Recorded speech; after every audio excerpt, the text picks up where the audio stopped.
while standing, I would like to invite Sheikh Ali Waiswa, the Deputy Mufti of Uganda and member of board of the Interreligious Council of Uganda, to come up front here and lead us in a prayer to commit today in the hands and guidance of the Almighty. Sheikh Ali Waiswa, the Deputy Mufti and member of the board of the Interreligious Council of Uganda. You're welcome, sir.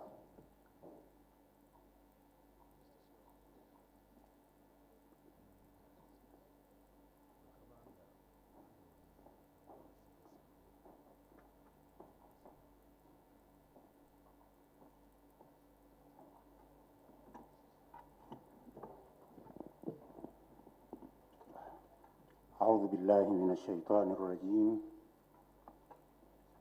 I seek refuge in the Almighty Allah from the cursed devil.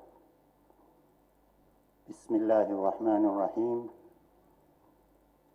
In the name of the Almighty Allah, the Compassionate, the Merciful. The reading from the Holy Quran, the opening chapter of the Quran, which the Prophet taught us is the best prayer.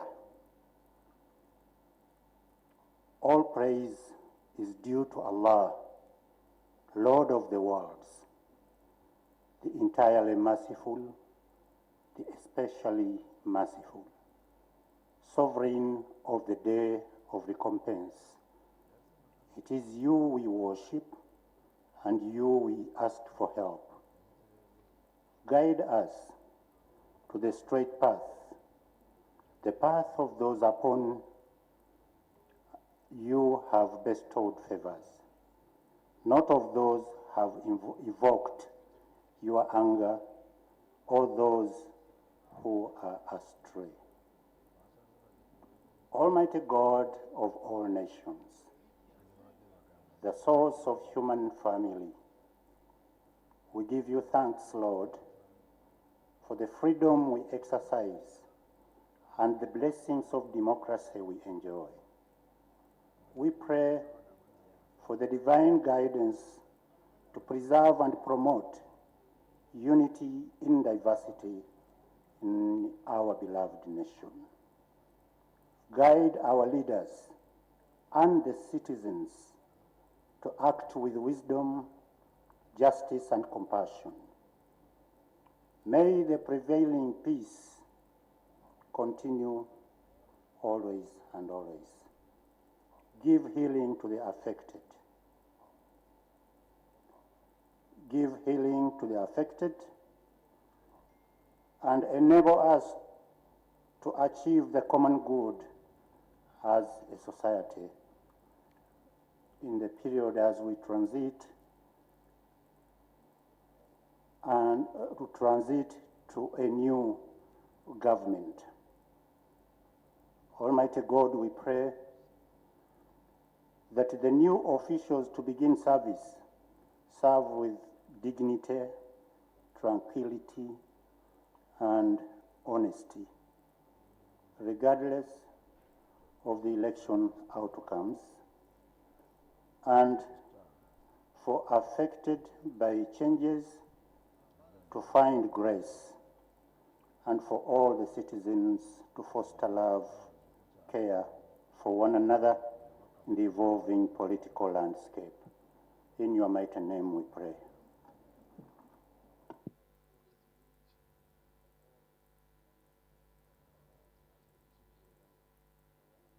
You may take your seats.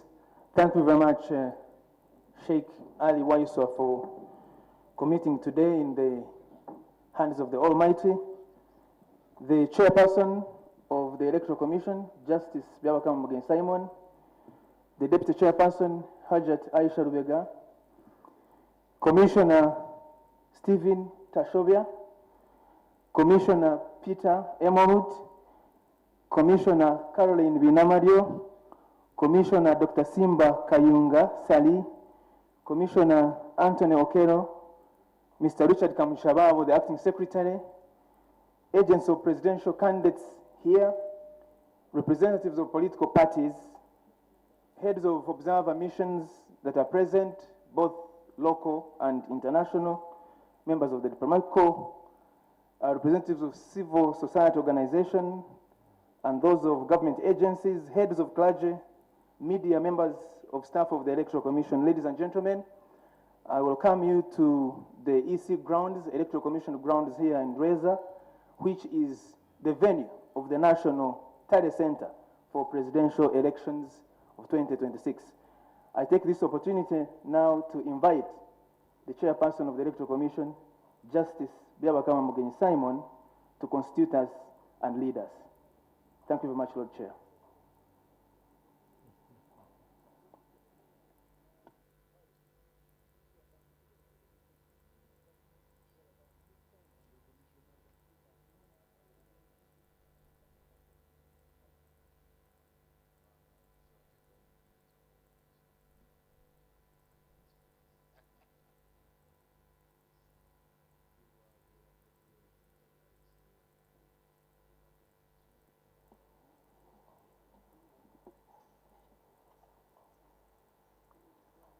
Thank you very much, Julius. Our distinguished guests in your respective capacities, good morning and welcome to the National Tally Center once again, where the Commission has the pleasure to update you and the fellow countrymen who are watching us on the various TV mediums.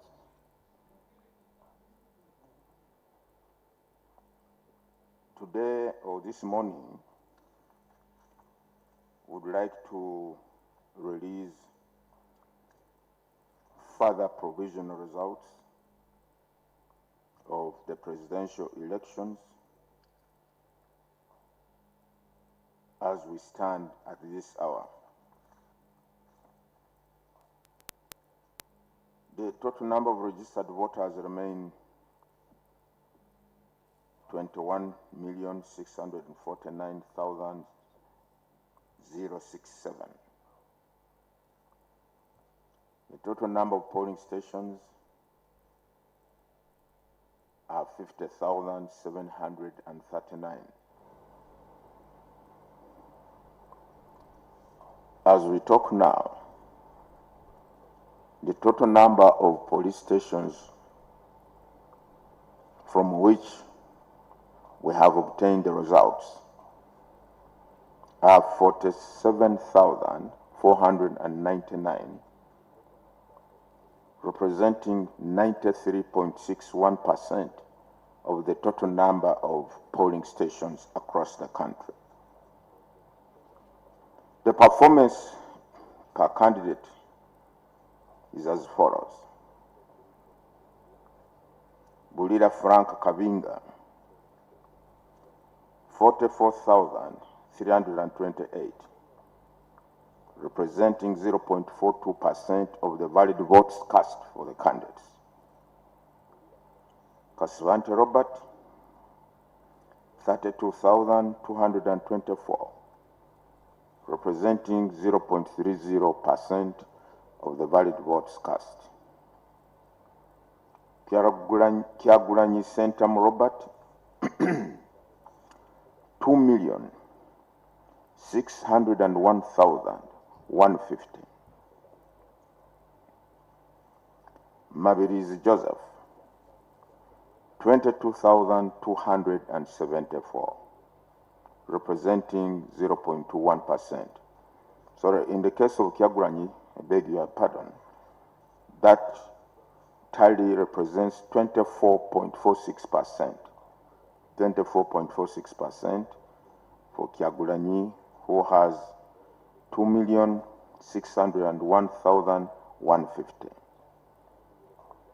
Mugisha Gregory Muntu Oyera, 57,019, that is 57,019, representing 0.454 of the valid votes cast. Munyagwa Mubarak Serunga, 30,509 votes, representing 0.29% of the valid votes cast. Nandala Mafabi James Nathan, 202,802, representing 1.91% of the valid votes cast for the candidates. Yoweri Haburwa Kaguta Museveni, 7,643,778 votes, representing 71.88% of the valid votes cast. The valid votes in total for all the candidates are 10,634,084. Invalid votes, 264,015, representing 2.42% of the total votes cast.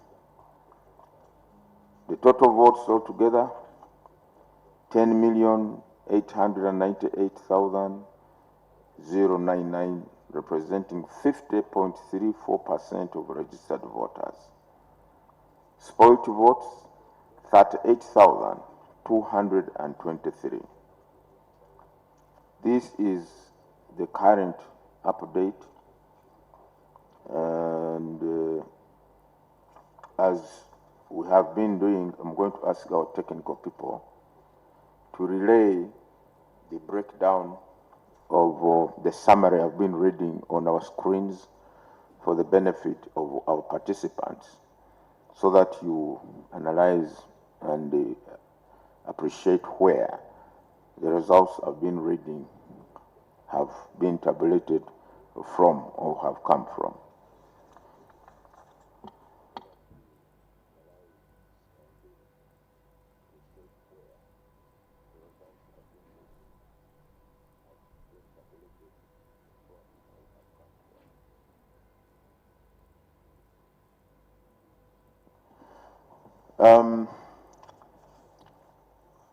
I also wish to inform our distinguished guests that the next update will be at 2 p.m.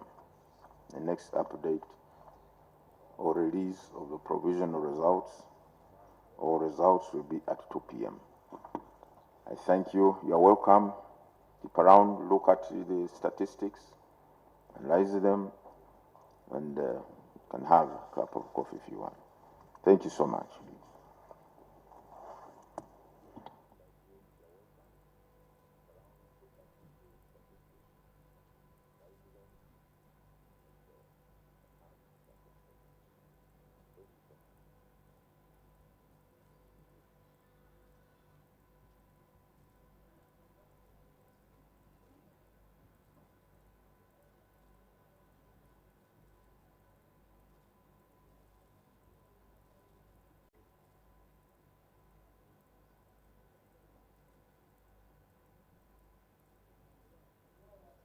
Chindoza holiday bwebityo bwebiri so far awo okuva ku National Tally Center erubowa ndoza Justice Simon byabakama omuwulidde amaze okulangirira so far nga bwebiri tulindiridde nate nga bwategeezezza ku ssaawa 8 ate agenda kubanga akomawo naye bw'oba otunudde olaba nga ayolekedde okumaliriza kubanga bwe bibanga sofa ebyakajja biri ku bitundu 93 awo olabira ddala nga obutundu obwo busigaddeyo 7 bukyali butono nnyo so tulindiridde okulaba ate era ne ba candidates ndowooza owulidde bayimiridde batya okutwaliza wamu President Yoweri Museveni.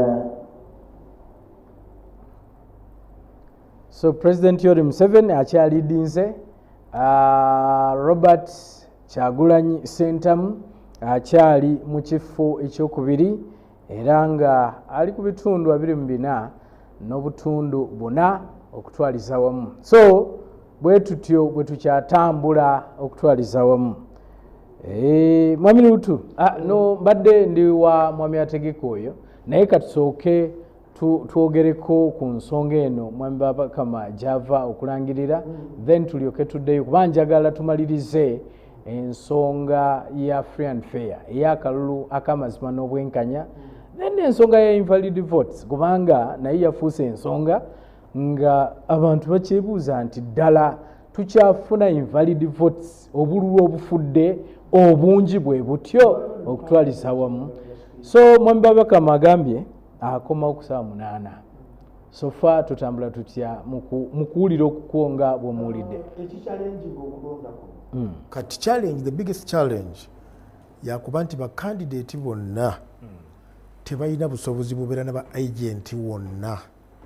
Eyo nsonga nnene nnyo olw'okubanga bakandidate tebalina ba agenti wonna ekyo kibaleetera kireeta okubuusabuusa singa baali balina obusobozi okubeera ne bakandidate ne ba agenti buli polling station twali baleete tuli doubtful of what is happening. Ndowooza kwe kusomozebwa okunene okulyawo kati omuntu atayinaayo bantu eri bwabirabaawo anoonya ekyokugamba naye nga ate nga n'obutabafuna wonna ke kamu kubonero okulaga nti oba toliiyo yonna. Waliwo omuntu eyaleeta debate n'agamba nti lwaki si yebeeranga n'obuvunanyizibwa buno yaleeta ekyokulabirako nga ekya UNEP nti abaana bwe bajja okusomero ne basoma bwe butuuka mu kigambo ky'ebibuuzo nti UNEB yevunanyizibwa ku buli kimu kyonna.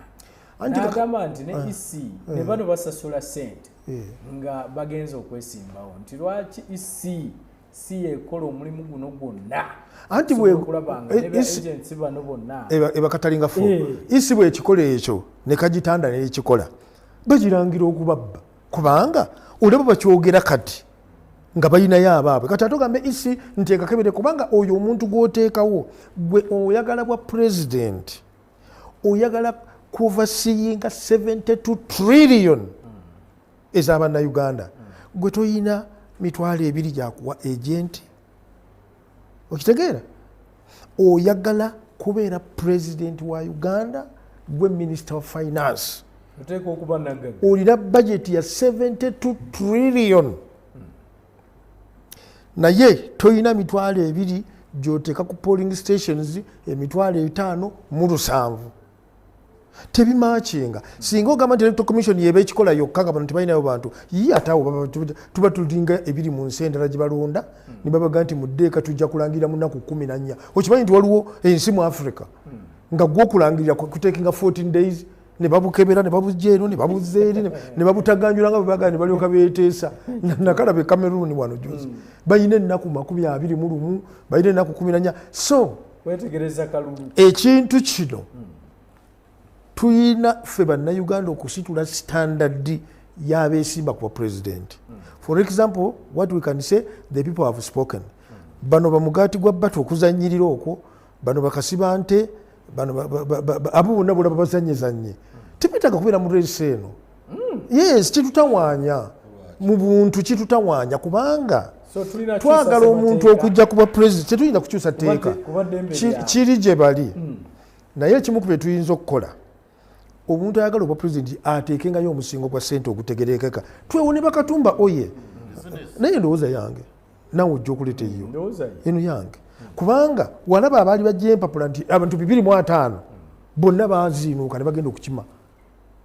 Bannayuganda beetaaga okutandika okulaba abantu abagala oba president nga bali serious.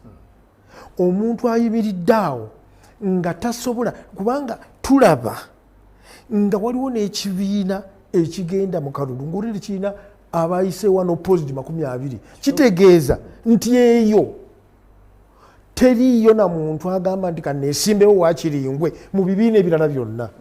Bano abagala oba president beetaaga ababaka ba parliament okubayamba okutuukiriza programu zaabwe naye tolina kati ekibiina kya mwami Mugati gwa Bata mwami Serunga Commonwealth Party teyina bakandidate bawera 15 kubwe mupi abeesimbyewo abawere 10 ne parliament y'abantu 430 something naye tolina ebadde 10 okukuzanyirira wateeka okubeerawo embeera ekutukomya bwe muba mwagala tufune ekintu ekitegerekeka ogenda okwesimba nga okitegeeza nti balinayo envuddeyo bwe tunajjawo abantu bano ojja kulanga abantu abalala abategerekeka nga bavudde amusore. Ekyokubiri etteeka ly'ebyokulonda likyukemu akagamba nti omukozi wa gavumenti anaamalanga ku designinga ng'ebula emyezi 6.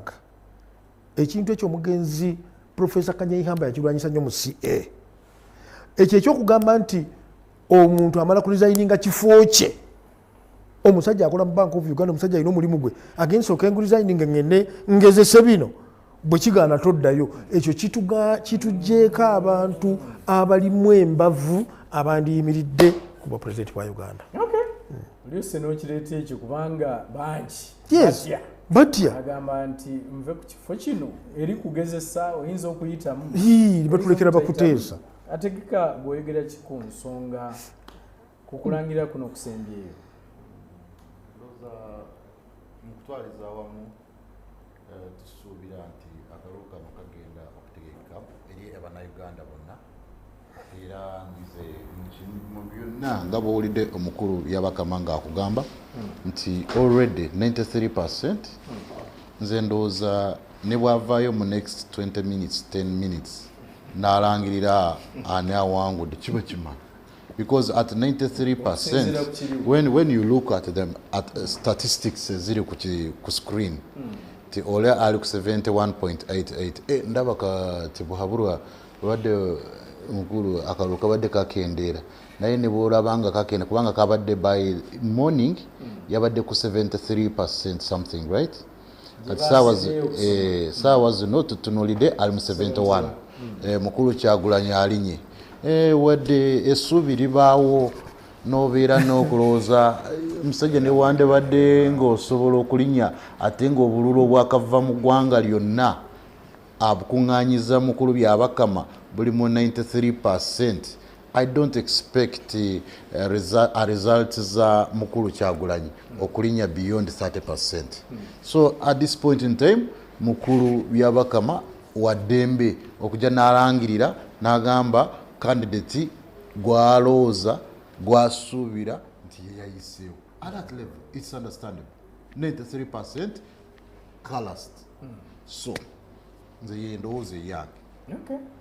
Kale Musumba lwate obiraba otya okulangira okusembyeyo okulangira okukyasembyeyo abantu twebaza nti balonze bakoze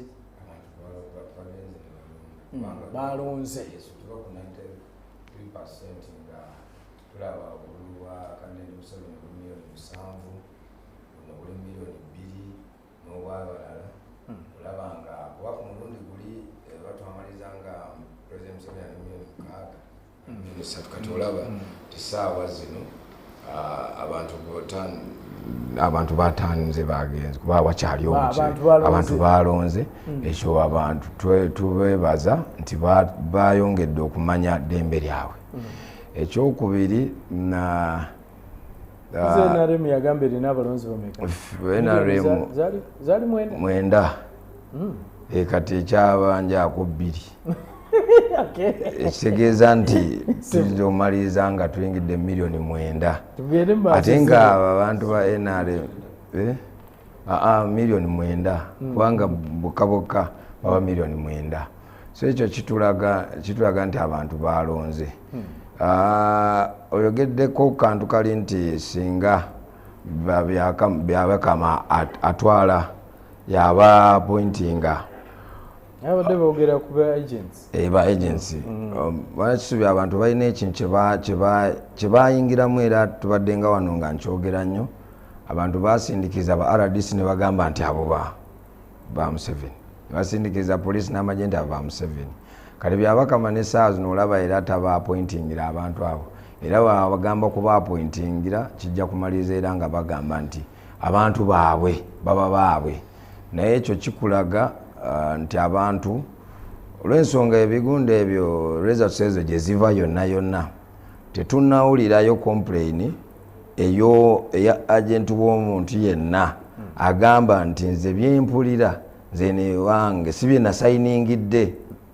Ekitegeeza nti abantu kyongera otulaga nti bakandidenti baffe sina ku mutendera gwa president gwokka naye ne ku mutendera gwa parliament nti bakandidenti baffe nga tebana tuinsightinga okukola violence tusooke tubabuuze nti ba agenti baffe bo batugamba ki bwe mwasindika results zino ezireetebwa ddala zezo bwe tuba tutuuse olunaku olwaleero nga tetunnaba kubiraba ku TV kubanga yadde emitimbagano emirala gyekutuddwa naye ekirungi TV kweziri radios kweziri tunawulira aba agenti abavaayo ku complaininga nti be basoma byempulira nze newange si bye nasayiningidde.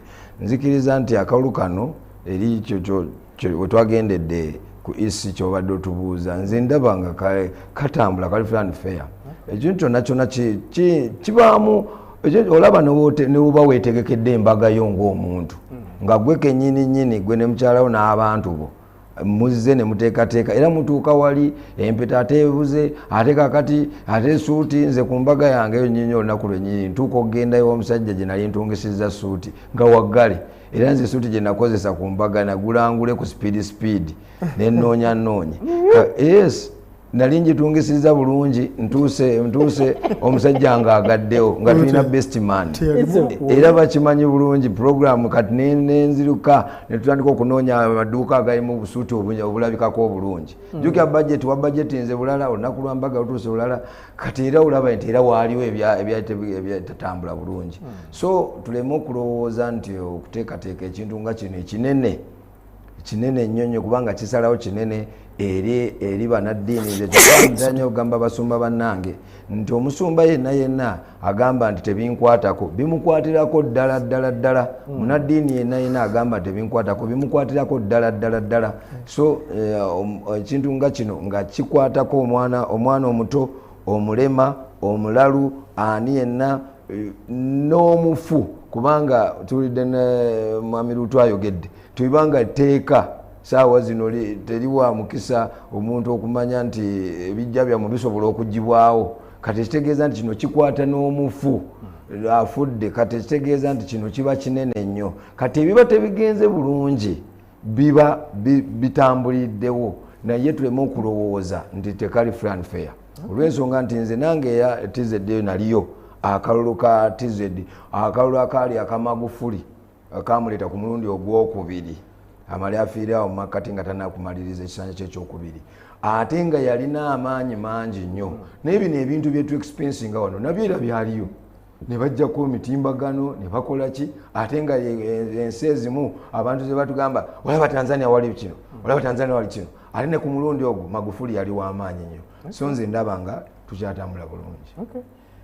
Mwami Lutu oyinza okugamba nti akalulu kali free and fair okutali intaneti kubanga nkimanyi bano abatunuulizi b'ebyobufuzi b'ebyokulonda kyekimu ku ebyo ebigenda okukulembera nti intaneti yagibwako ennaku bwe ziti nti akalulu tekasobola kubeera free and fair. Kwegamba mu 1996 nga tewali intaneti, mu 2001 nga tewali intaneti, mu 2006 olwo tetwayinanga kalulu. Ekisooka tukirabyeko tuli digital kati kakati anti wulira tuli digital ab'ebyokwerinda engeri yokka gye basobola okumaintaininga this communication y'ababi is to remove the internet. Tekikolebwa mu Uganda mukka. E Nairobi ba generation zibe bajja ku luguudo. President wa Kenya n'akubira wa KCC, Kenya Communications Commission, namugamba ajjako internet nga security mugambye nti kyengeri yokka abaana bali mu kwecommunicatingira kujja kubanga essimu zino security ezibega eziwuliriza ezirumika naye WhatsApp security temulumika bwe bakisuspectinga ate tulabyeko nti wadde nga wabaddewo deployment efaanana bwetyo naye olaba nti mwabaddemu clashes somehow somewhere ekikulaga nti kyali badde kibi nnyo singa abantu babadde ne coordination okujjako mobile money ojjukira Faza gwe bakwata n'omudidi bwe baba Faza Ssekabira bwe baba bagenda okukola ebyo basaasaanya ssente emu ku ngeri gye bazitambuzamu ye mobile money. Kati gavumenti teri awo nti eri sadist enoonya engeri gy'eneerumyamu abantu baayo.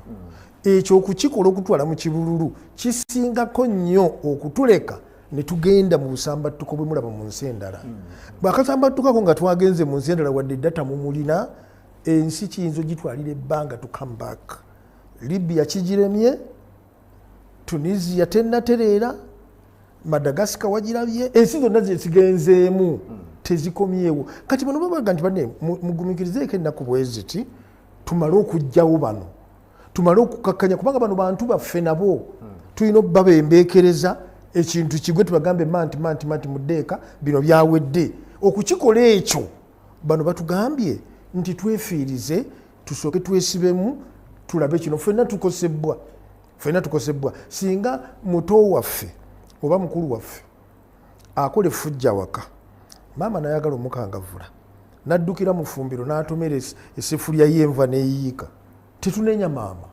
Atugamba ono ye yakoze effujja ate n'agenda okuzanyira mu ki, tumanyaaniwo okunenya. N'olwekyo twagala okuyimirira wamu ne gavumenti, twagala okuyimirira mu kubanga ffenna security tugyagala. Ensi bw'esambattuka eba tekyamanyi nti ono WNRM ono wa FDC, ekyo eba tekyakimanyi. Ffenna tugenda mu kufeesa. So nze bwe nakulira twalina Dr. Ndugwa nakyogerako nalule nga ndi mwana muto bw'ati yankubanga empiso nga buli bantwalayo nga simwagala.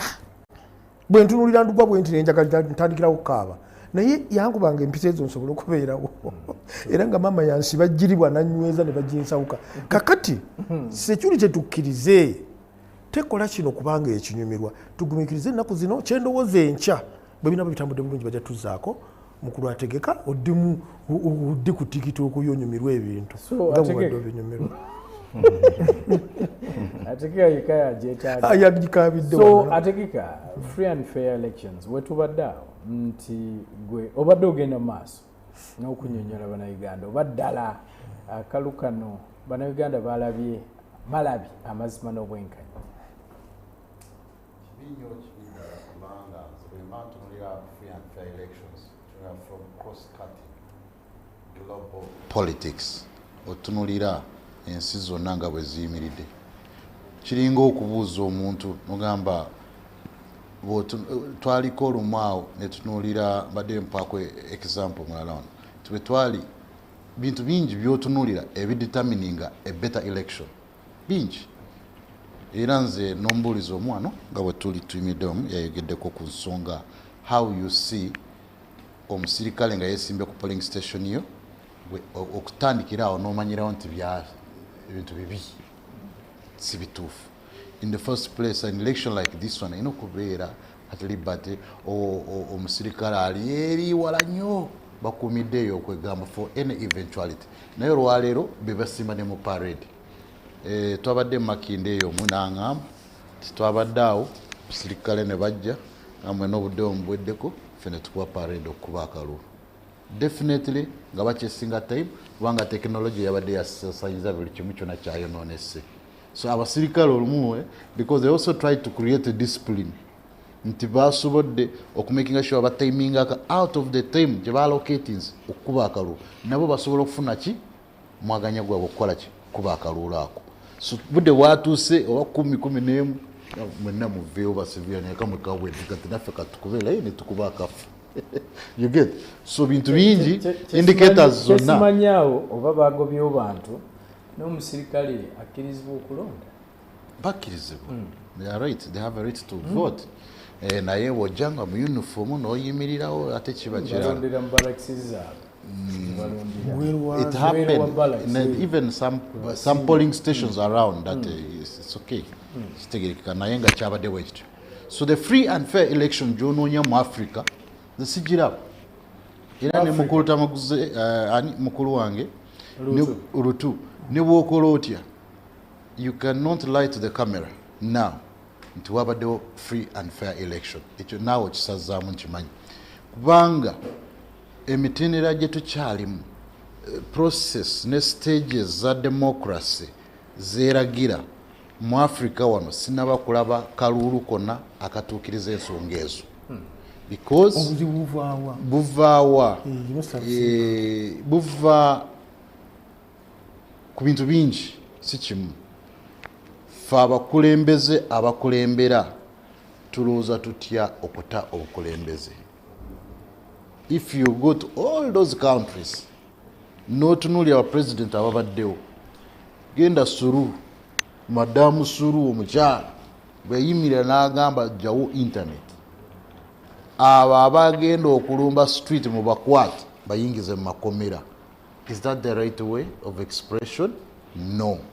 So kiva ku bukulembeze bwonna bwe tuyina mu mawanga gaffe nti tebutaddeewo embeera era nze sinaba kulaba ne Kenya gye bandiise mbadde nsaba okutegeeza nti Kenya nga President Moi takomye nawo mu 2007 nga Raila Amolo Odinga yeesimbye ne Mwai Kibaki akalulu ako kafiiramu abantu 7 mu wiiki emu simple nga gwe toyagala amagye kulabika ku so you are guaranteeing era amagye ge Kenya gaali mu barracks nga bw'okyagala ekyo nolwekyo kyoga nti abantu okulemera mu buyinza nti kyekivaako bino ndowooza nti wali checking the notice zo nti Kenya waliwo okukyusa obukulembeze naye buli lwe bagendanga mu kalulu abaana ensi kati weetuuse basobola okukola ekintu kyonna. It is your right to think as a leader nti nina okubeera mu buyinza naye ne clash y'oli omuntu akuwa akalulu naye osobola omutunuliramu naye takwagala. So along the line of all those two interests oli akwagala kuvaako gwe naawe ogamba sivaako kubanga democracy empa obuyinza obwo okitegeera. So at the end of the day it is violence. So nzikiriza nga nkomekereza free and fair election gy'onoonya mu Africa mu mawanga gaffe gano ge tulimu nze ndooza okyalina omulimu munene. Kale nsumba ekisembayo kyolekera bana Uganda.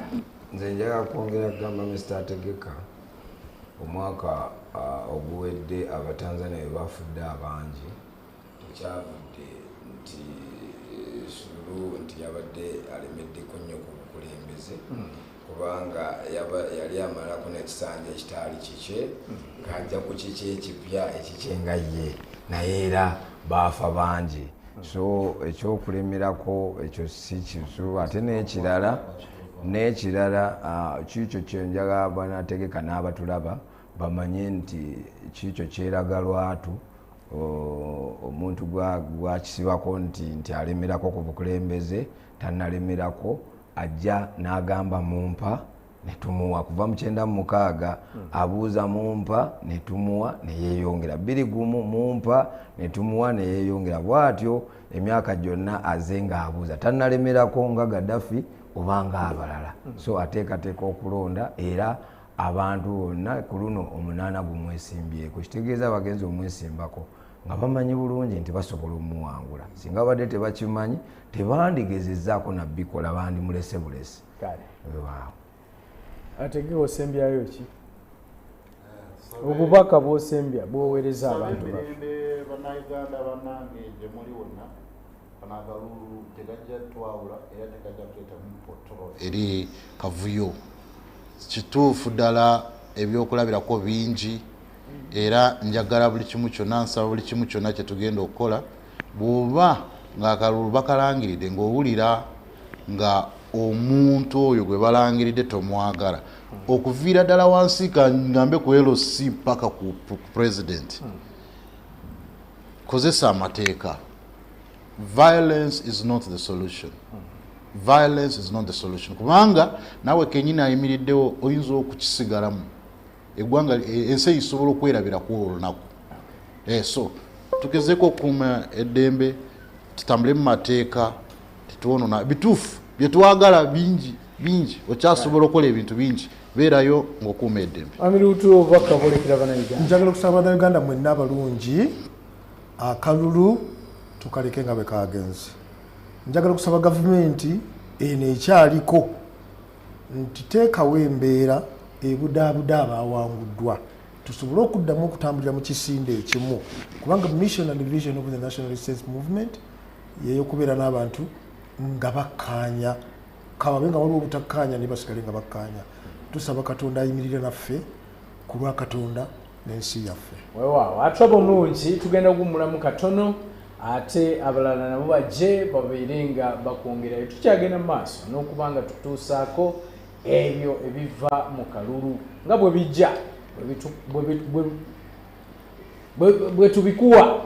Oluganda lubadde luganye ngenda kuteekawo olusoga awo naye nga bwe bijja bwebitukako obutereevu era tovaawo. Ffe tukyagenda mu maaso katujje temuvaawo.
This National Counterterrorism Center.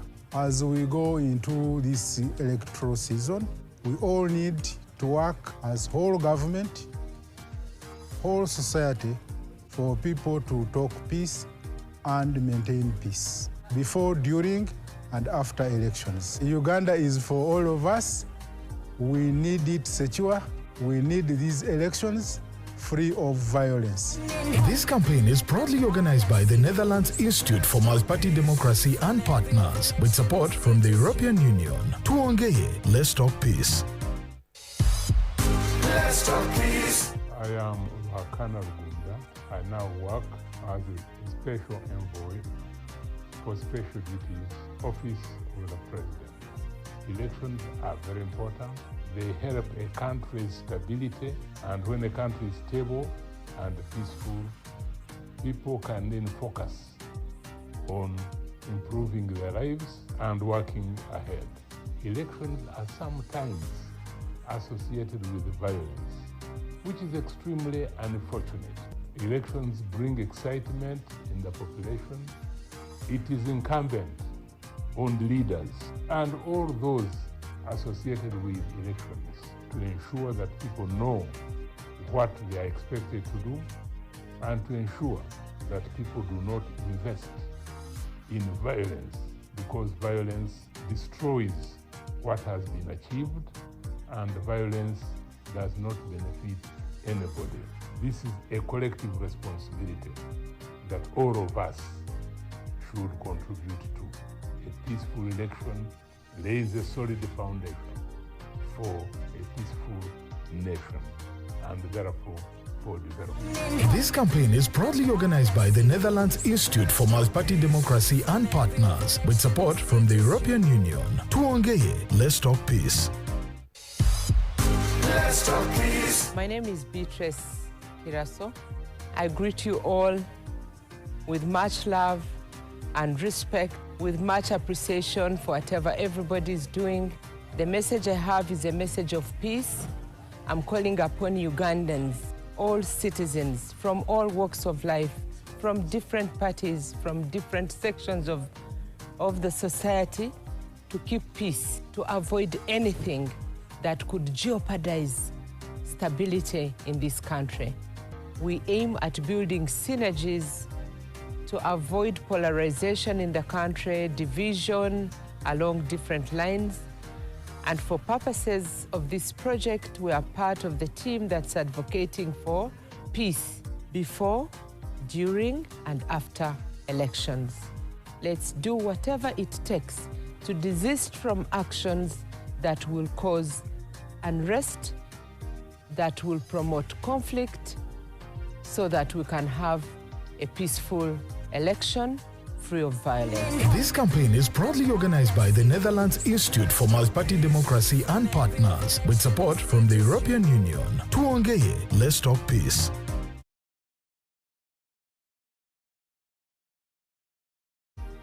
Retired Deputy Inspector General of Police, 15 years in retirement.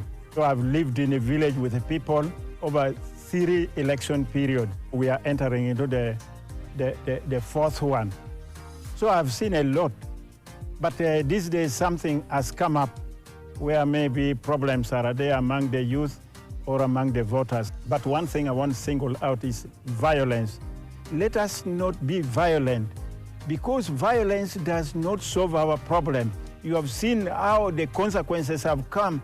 In some countries, people have fought, people have died, but we still need our lives, and we are still responsible. Nobody can talk to us when we are not peaceful, but people will talk to us and they will be happy, say, look at this. I think these are good-minded, good citizens, and to be good citizen is already a certificate for us to succeed in life. You youth are the generations. You are the future of Uganda. So you should take the future of Uganda with a peace, not with violence. Thank you. This campaign is proudly organized by the Netherlands Institute for Multi-Party Democracy.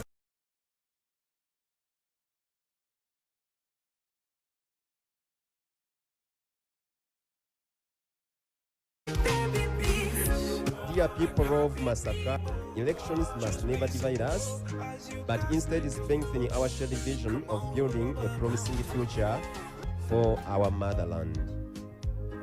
Our call to you, dear brothers and sisters: 1. Always pray for peace.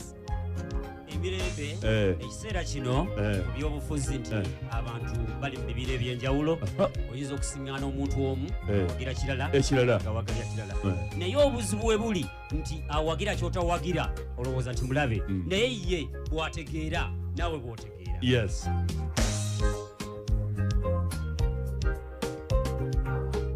So tubasaba tubeere ba mpisa, tubeere ba mirembe.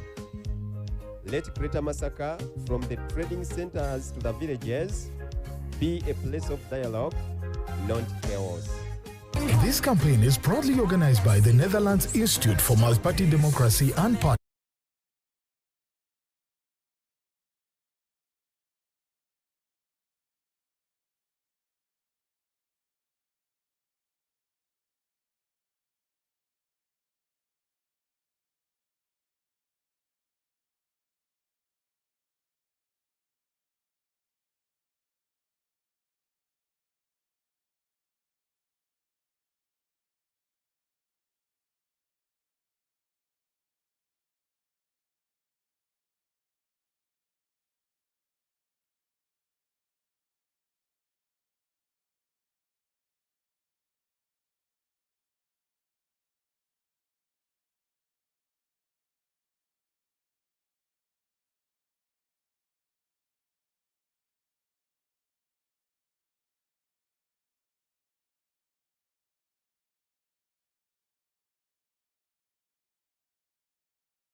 polling stations, opening, voting, counting, and tallying processes, and other limited post-election activities. On polling day, the East African community observers were able to observe elections in 184 polling stations. Ladies and gentlemen, I'm pleased to present the preliminary findings of the Election Observation Mission, which are based on the interactions and engagements the East African Community Election Observation Mission had with the various stakeholders observation mission on key election and election day activities. The East African Community Election Observation Mission made the following observations. The 1995 Constitution of the Republic of Uganda, as amended, and other relevant laws provided the legal framework on which this year's general elections were conducted. The mission noted that Uganda's legal framework offers a robust foundation for the conduct of democratic elections in line with international and regional commitments that Uganda has ratified, including the East African Community Treaty.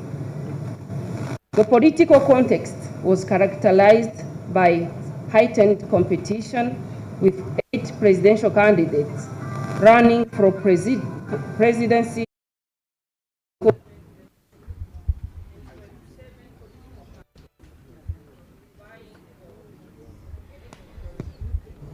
at presidential, parliamentary, and all municipal elections.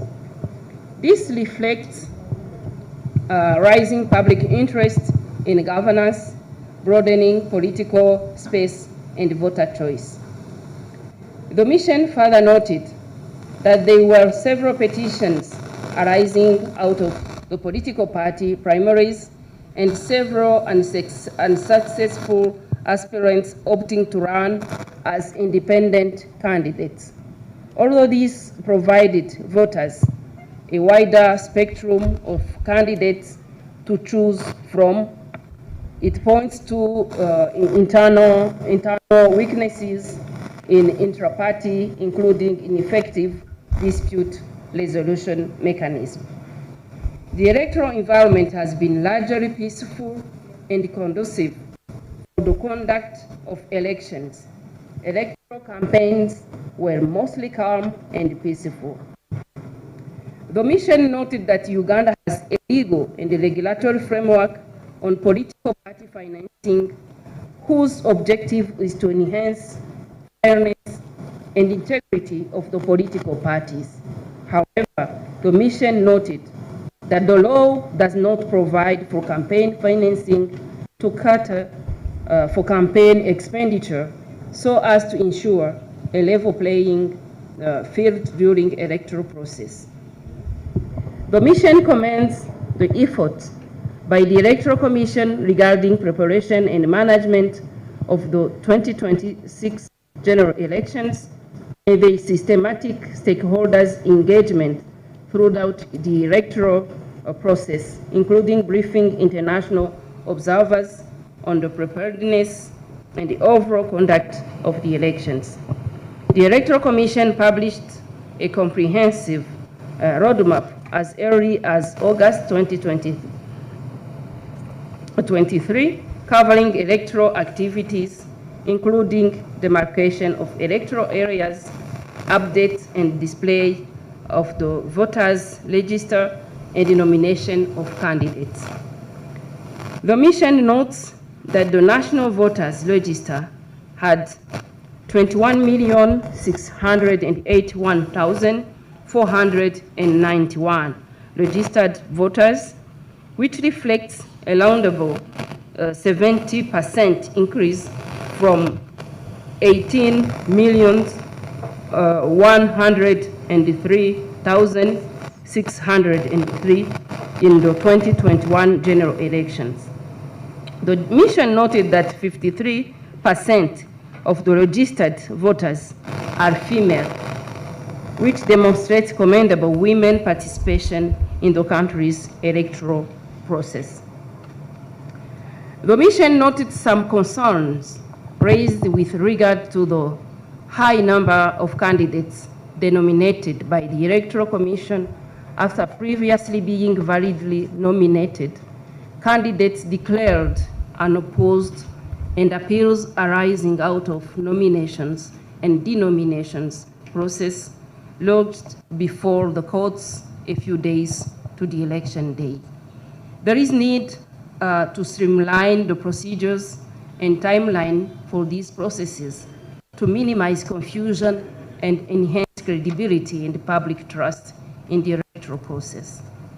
The mission recognizes the active role played by civil society organizations in civic and voter education and election observation. The mission commends peace initiatives led by the Uganda Human Rights Commission and the Interreligious Council of Uganda, which culminated in the signing of a peace pledge towards peaceful, inclusive, and accountable electoral process. The mission noted that the law provides for equal coverage of candidates by state-owned media. Generally, media offered extensive coverage of the electoral process and were also essential in dissemination of voter information to encourage meaningful participation in the elections.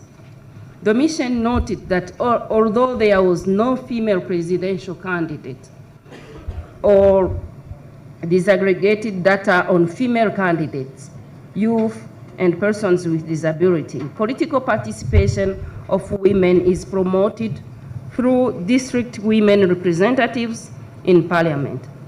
Inclusivity is further enhanced in parliament through special interest groups elections, together with youth, workers, persons with disability, and UPDF.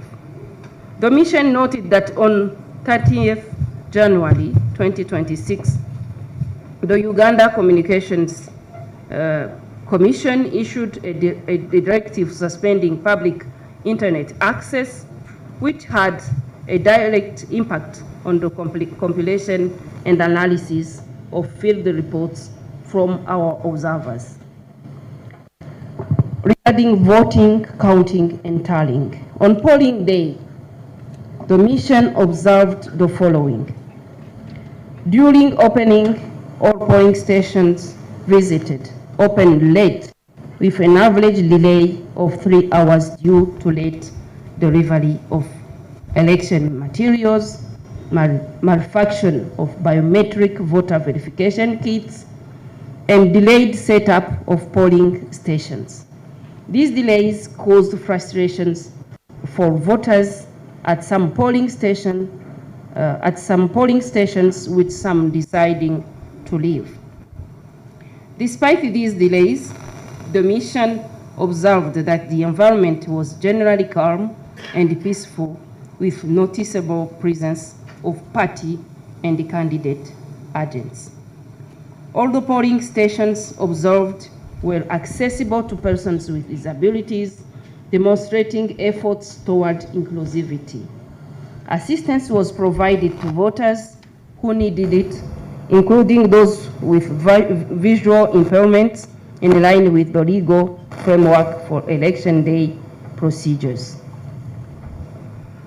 All polling stations visited were in open areas, allowing for more transparency of the voting processes. However, some of the polling stations did not have shelter for polling officials, party agents, and voters. The observers noted that authorized stakeholders, such as party and candidate agents, had seamless access to the polling stations and performed their duties without difficulties. The presence of party agents and observers at polling stations demonstrated a vital principle of transparency in the electoral process. The presence of security personnel at all polling stations visited ensured peace and order. The conduct of security was observed to be professional, non-intrusive, and discreet. Identification of registered voters was conducted transparently and confirmed by party and candidate agents who had copies of the voters' registry at each polling station. Voting proceeded uninterrupted in all the polling stations visited throughout the day. The mission observed that most of the polling stations had queues with an average of 50 to 100 voters. An average of 5 polling officials were deployed in all polling stations visited. There was a commendable gender balance, with at least 50% women constituting the election personnel. The polling officials demonstrated professionalism and handled election duties with knowledge and understanding of the procedures, a reflection of adequate training by the Electoral Commission. Most polling stations close an hour later than the prescribed time, 4 p.m., acting on the directive of Electoral Commission to compensate for the delays at opening. Voters still on the queue were allowed to vote. Counting was conducted transparently in the presence of party and candidate agents, observers, and voters who maintained the 20 meters radius as prescribed by law. There was a considerable number of invalid votes. At the polling stations observed, candidate agents received and signed the declaration of results forms, which were posted outside polling stations. Then we have some recommendations. The East African Observer Mission makes the following recommendations. Political parties and organizations should strengthen their processes and dispute resolution mechanism and procedures to address the high number of independent candidates arising from the primaries. Legal reforms should be introduced to provide for campaign financing with a view of enhancing transparency in campaign financing and ensuring a level playing field during electoral process.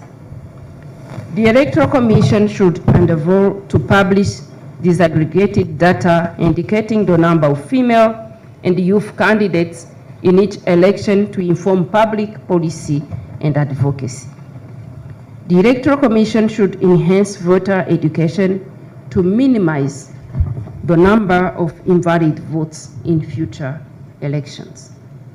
The Electoral Commission should provide shelter for polling officers, party and candidate agents, and voters at polling stations, and make use of school buildings or other public buildings not in use during the election period. There is a need to ensure that public access to information through ICT, such as internet services, are available and accessible to all persons during the electoral process. Measures should be put in place to balance security concerns with the benefits of public access to internet services. The Electoral Commission needs to minimize cases of denomination of candidates by enhancing mechanisms for verification of requirements before nomination. The Electoral Commission should investigate the causes of the manufacture of biometric voter verification kits and seek to ensure that this does not affect use of technology in future electoral processes. Conclusion. The East African Election Observer Mission congratulates the people of the Republic of Uganda for exercising their right to choose their leaders during the 2026 general elections. Considering that the electoral process is still ongoing, the East African Community Election Observer Mission urges all stakeholders to continue to uphold peace and refrain from any action that could undermine the integrity of the process. The mission further urges any actors dissatisfied with the outcomes of the process to address their grievances through peaceful and means established by law. I thank you very much.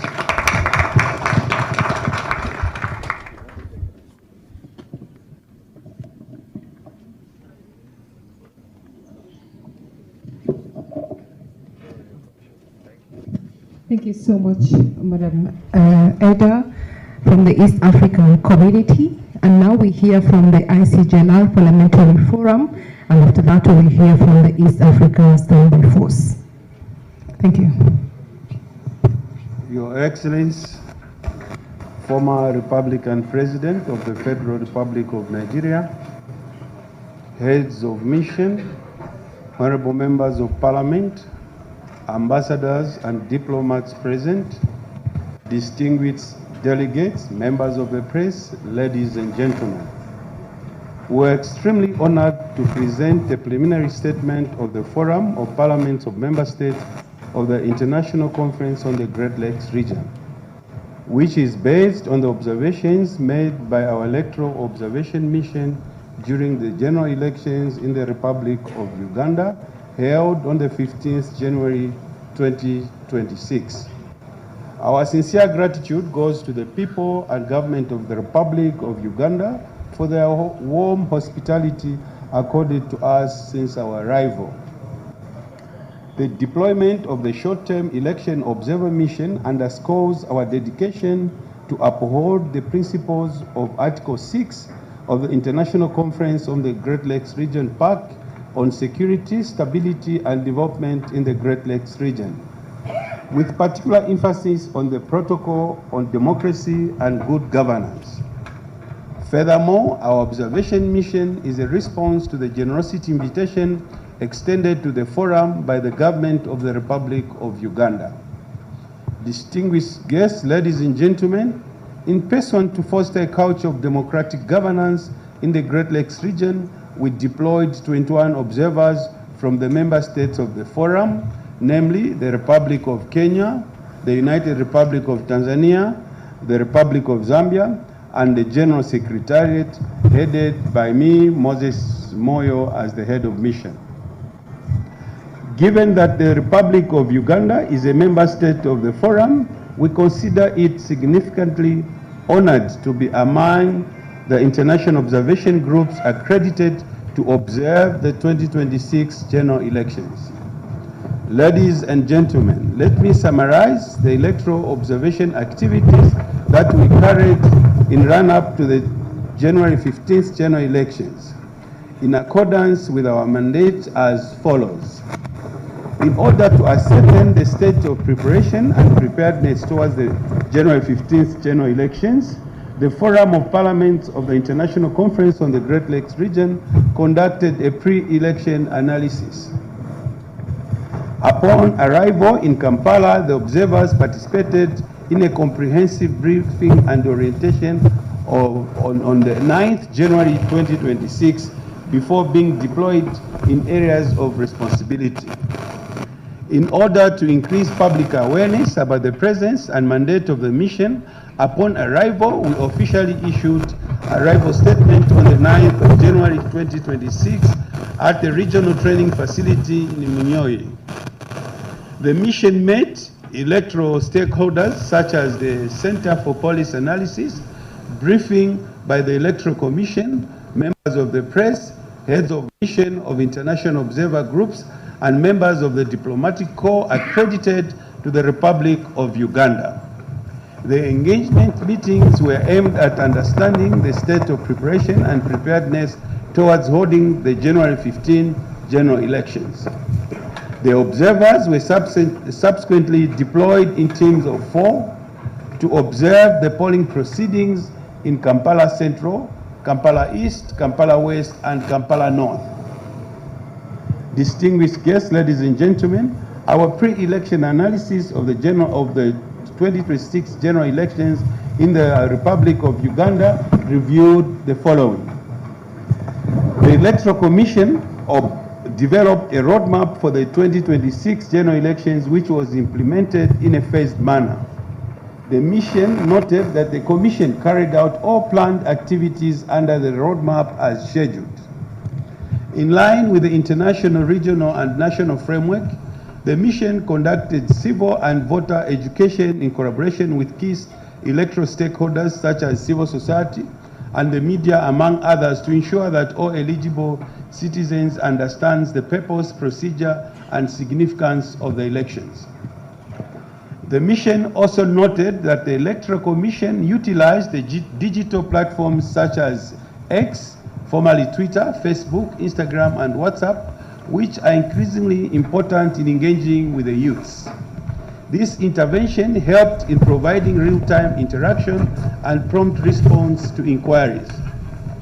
The mission commends the Electoral Commission for integration of physical identification features on the biometric voter verification kit, in addition to the use of the thumbprint. The mission commends the Electoral Commission for the intention to place the notice only in polling stations where nominated candidates would have lawfully withdrawn from participating while appearing on the ballot box, in order to give guidance to the would-be voters not to vote for particular candidates.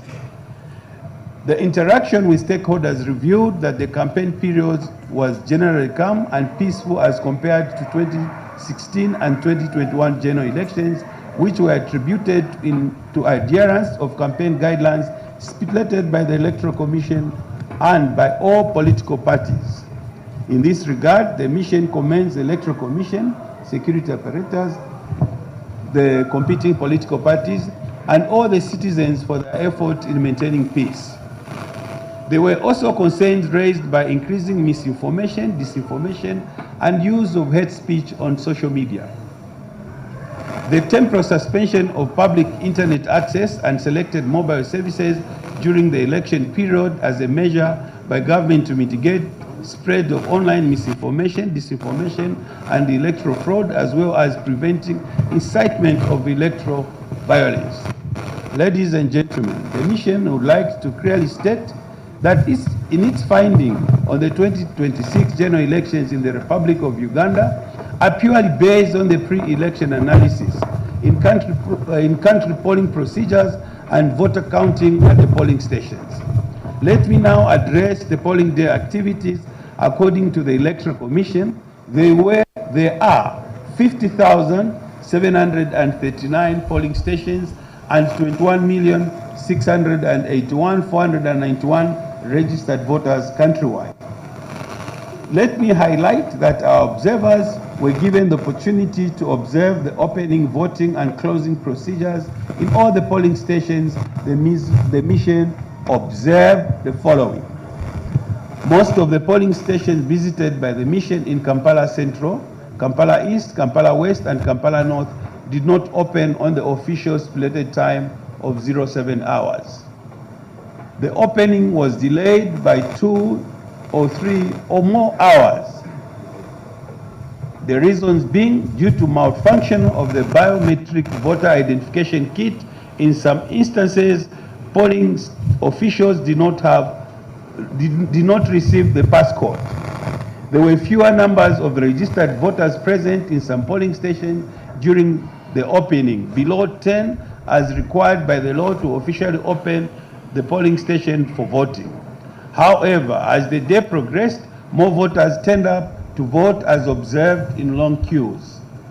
Elections were conducted in a peaceful, calm environment that allowed the people of Uganda to exercise their democratic right to vote. The polling stations were laid in a manner that allowed smooth flow and guaranteed secrecy. There were presence of police personnel, security personnel in all polling stations as observed, and they conducted themselves in a professional manner. The presence of political party agents in the polling stations, particularly the Ideological Party of Uganda, National Resistance Movement, National Unity Platform, Democratic Front, and in some instances, independent candidates, was commendable. Generally, The opening procedures were followed by the polling staff and demonstrated a good knowledge of the opening procedures.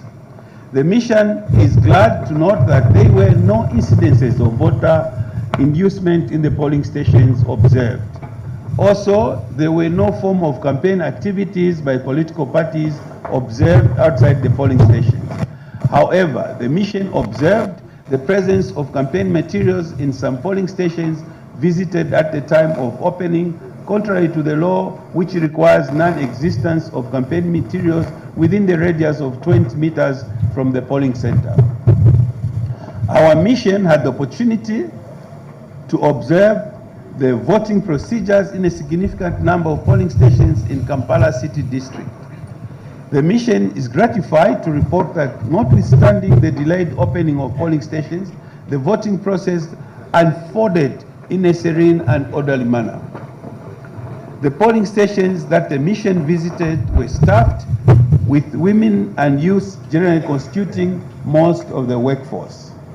As a concern, the mission noted that non-participation of women as presidential aspirants in this year's elections, which does not promote the participation, inclusivity, and gender equality in the political sphere.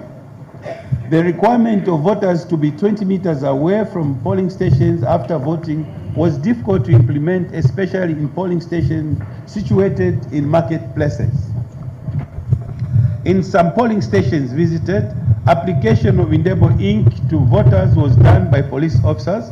In other instances, it was done by political agencies and at times by voters themselves. Distinguished guests, ladies and gentlemen, the mission observed the close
Ozo ne alipoota okuva ku bannaffe abajja okulondoola akalulu aka eggwanga erya Uganda akaakubibwa ku lunaku olwokuna sabbiiti eno gye tugenda okuba nga tufundikira so nga ate nga tunagenda eyo mu bannaffe ba observers oba abalondoola akalulu k'eggwanga erya Uganda. Jjukira nti abadde balondoola akakiiko ak'ebyokulonda kaasobola okuwa omukisa abantu abawerera ddala 1,655 beba electoral observers abaava ku mukago ogwa East Africa Community, waliwo abaava mu African Union, omukago ogwa IGAD n'ebitongole ebirala ebyasobola okusindika abantu baabyo okujja wano okulondoola akalulu ak'eggwanga erya Uganda. Era amaloboozi tusobodde okuba nga tugakuwadde agabamu ku abo abalondoola era nga batuwadde ekifaananyi kye baazuula naddala okuva lwe baatuuka mu Uganda n'okutuukira ddala akalulu bwe katandise okuba nga kalangirirwa. Naye nga twasoose ne mu kakiiko ak'ebyokulonda, omulamuzi Simon Mugenyi Byabakama bwe yabadde awa updates oba ekifaananyi nga bwe kiyimiridde ku abo 8 abavuganya ku kifo eky'omukulembeze ow'eggwanga erya Uganda, era nga yasuubiza agenda kudda ku ssaawa 8 ez'omutuntu addemu nateera okusiiga ekifaananyi nga bwe tuyimiridde mu kalulu aka bonna akagenda maaso okubalibwa wali erubowa neera nga bwolengera eyo yembeera egenda maaso wali enaggulu era nga njagala tusooke tukuzeeyo tuwulire amaloboozi ago aga bannaffe abajja okulondoola nga bongera okuwa alipoota ate oluvannyuma tugenda kuba nga tudda mu studios. Dear colleagues, head of missions, dear excellencies, ambassadors and members of the diplomatic corps present here, dear observers, members of the press, at the invitation of the government of the Republic of Uganda, the Council of Ministers of Defense and Security of the Eastern Africa Standby Force, in accordance with the East African guidelines on election observation, approved the deployment of an ESF short-term election observer mission to observe the conduct of the general elections. Specifically, our mission focused on observing the presidential elections that were held on 15th January 2026 in the Republic of Uganda. The ESF election observer mission was deployed in accordance with the African Union Charter on Elections, Democracy and Governance and the International Declaration of Principles for International Elections Observation, with the authority of the chairperson of the Eastern Africa Standby Force Council of Ministers of Defense and Security.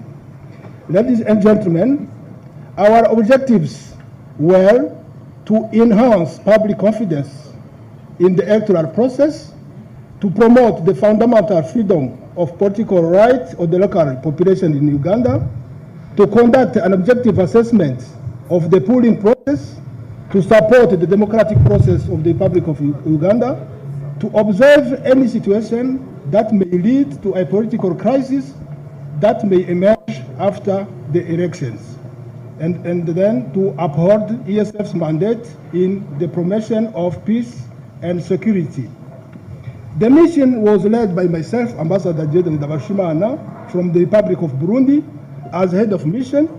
I was assisted by Right Honorable Berman Makuza, chairperson of the ASF panel of elders from the Republic of Rwanda, who acted as special advisor to the head of mission, and by Swef Kamaradini from ESF executive staff as deputy head of mission. The mission comprised 19 short-term observers drawn from the ESF member states, including Burundi, Comoros, Djibouti, Ethiopia, Kenya, Rwanda, Somalia, and Sudan, as well were assisted by the technical team of ESF. Our mission was deployed from 10th to 18th January 2026. Observers were deployed in 9 field teams. One team was manning the Mission Coordination Center, MCC. The field teams observed the polling process in 113 polling station. The field teams were deployed to all regions of the country, covering Kampala Central and the peripheral areas, Wakiso District, Jinja Municipality, Entebbe Municipality, Mbare City, Guru City, Fort Portal City, Mbarara City, and Lila.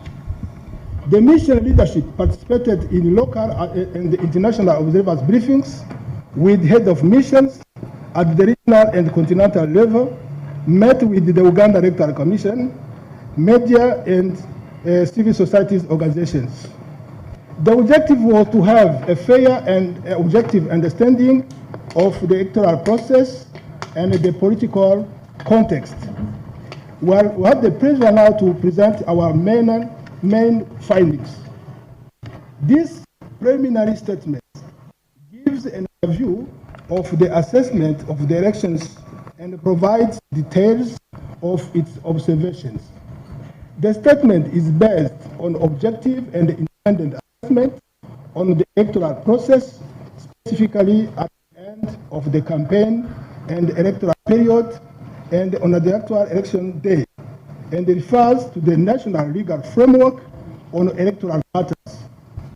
This includes include the last days of the campaign and the management of election day operations, including the counting process. Our key findings are the follows. On the aspect of campaign, the campaign were conducted in a largely peaceful environment with sporadic cases of violence. Most candidates conducted mobile campaigns that did not have large crowds of people. The campaigns were mainly done in local dialect. The teams observed use of state sources in some cases, which is contrary to the law. The presence of security personnel was also witnessed. On the aspect of security, voting was largely peaceful in all polling stations, observed despite some anxiety that was noted in a few voters, especially those who reported early to cast their votes but were unable to due to the delay in the commencement of the voting process. In addition, there was a clear and heavy presence of security agents across all polling stations observed. On the aspect of time, most polling stations observed opened late, mostly due to the late delivery of the election materials. In some polling stations, elections officials failed to report on time, hence affecting the preparations of their stations. In most of the polling stations observed, the biometric voter verification kit, BVVK, failed to work, occasioning the late commencement of the voting process, which was long after the stipulated time at 7 a.m. The presiding officers were unable to log into the BVVK kit as the system could not verify the credentials at the polling stations. The polling stations were opened at averagely 10 p.m. In order to mitigate the situation, the Uganda Electoral Commission issued a directive for polling stations to use the manual voter register for purposes of voter verification prior to casting of ballots. On the aspect of communication, the nationwide internet blackout, which started on 30th January 2026 at 6 p.m., negatively impacted the work of the observers, since information could not be shared in a timely manner between different teams deployed in the different areas and the mission coordination. On the aspect of voter turnout, lower voter turnout was observed in polling stations that may have been occasioned by the late opening of the polling station. On the aspect of media, there was a little to no visible presence of the media, including live media coverage in most polling stations that our mission observed. On the aspect of local observers, our mission encountered very few local observers in the polling stations that they visited. This brings into question the process of registration of domestic observers. On the aspect of training of polling staff, in general, a significant lack of harmonization of processes in the polling station was observed, which pointed out a lack of proper training of the polling staff. In certain instances, we observed the presiding officers handling the voter register while issuing ballot papers, at the same time leaving other polling staff with no work to perform. We also observed the voters being inked on different fingers, which deferred to the set guideline, which indicated that fingers are to be inked on the voter's cuticle on the right hand thumb. On the aspect of closing, due to the late opening of the polling stations, closing was extended by 1 hour from 4 p.m. to 5 p.m. However, this communication came very late, and some polling stations were unaware of this directive and even questioned the veracity of the information. On the aspect of counting, the observer teams indicated that the vote counting process in most areas were conducted smoothly and in accordance with the law. In a few polling stations, the 20-meter rule that ensured the public did not overwhelm the polling station was not observed. On the issue of gender balance, in the 113 polling stations observed, 56% of the polling officials were female. Ladies and gentlemen, recommendation. Our mission recommends the following.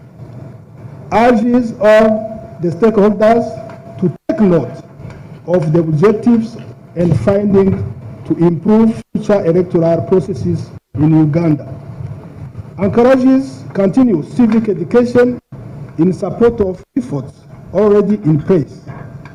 Urges restraint to all stakeholders and further encourage adherence to the Constitution and the laws of the land in the case of contestation. In conclusion, based on its observations and findings, our mission concluded that the electoral process took place in an overall orderly and calm manner. This preliminary statement will be followed by the final report, which will be released within 90 days to the Republic of Uganda and shall be available on the ESF website. I thank you very much.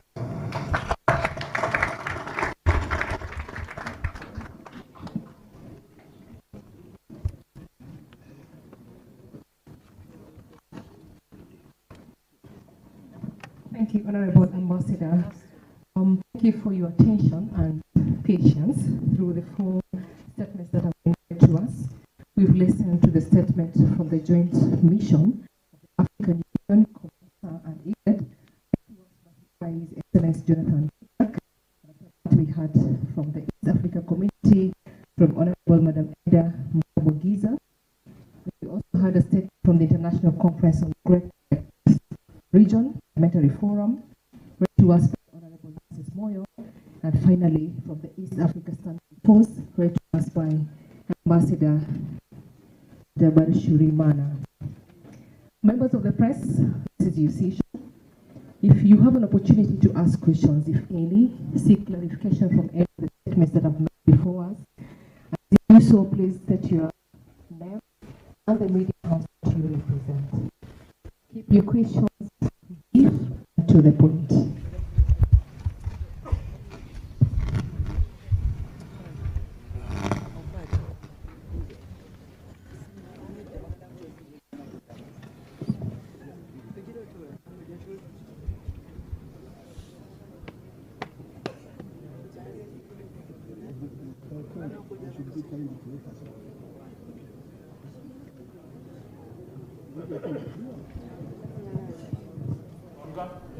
tukulisayo ate nate n'okugoberera ebigenda maaso naddala eri abo abalondoola akalulu ak'eggwanga erya Uganda okuva mu bitongole ebyenjawulo nakutegeezeza nti ekitongole ekivunaanyizibwa ku byokulonda mu ggwanga kyasobola okusunsula n'okuwa omukisa abalondoola akalulu aka Uganda abawerera ddala 1,655. kakati nno bw'otunuulira ebimu ku ebyo byogeddeko bikulu nnyo era ndowooza nti munnayuganda wandyogedde okwongera okugoberera.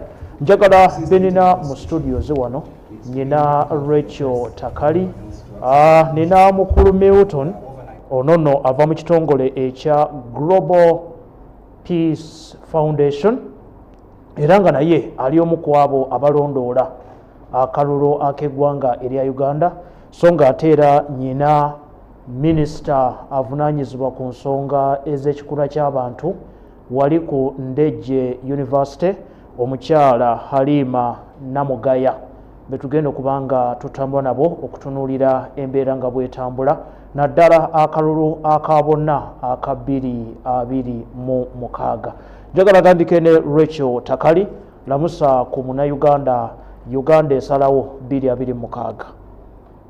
Bannayuganda bannaffe yonna gye muwangaalira mwebalenga bulijjo nti mutufisiriza ku kadde tutambule mu mbeera gye tulimu kaakano era tubaagaliza bulungi nga naffe bwe tubwagala.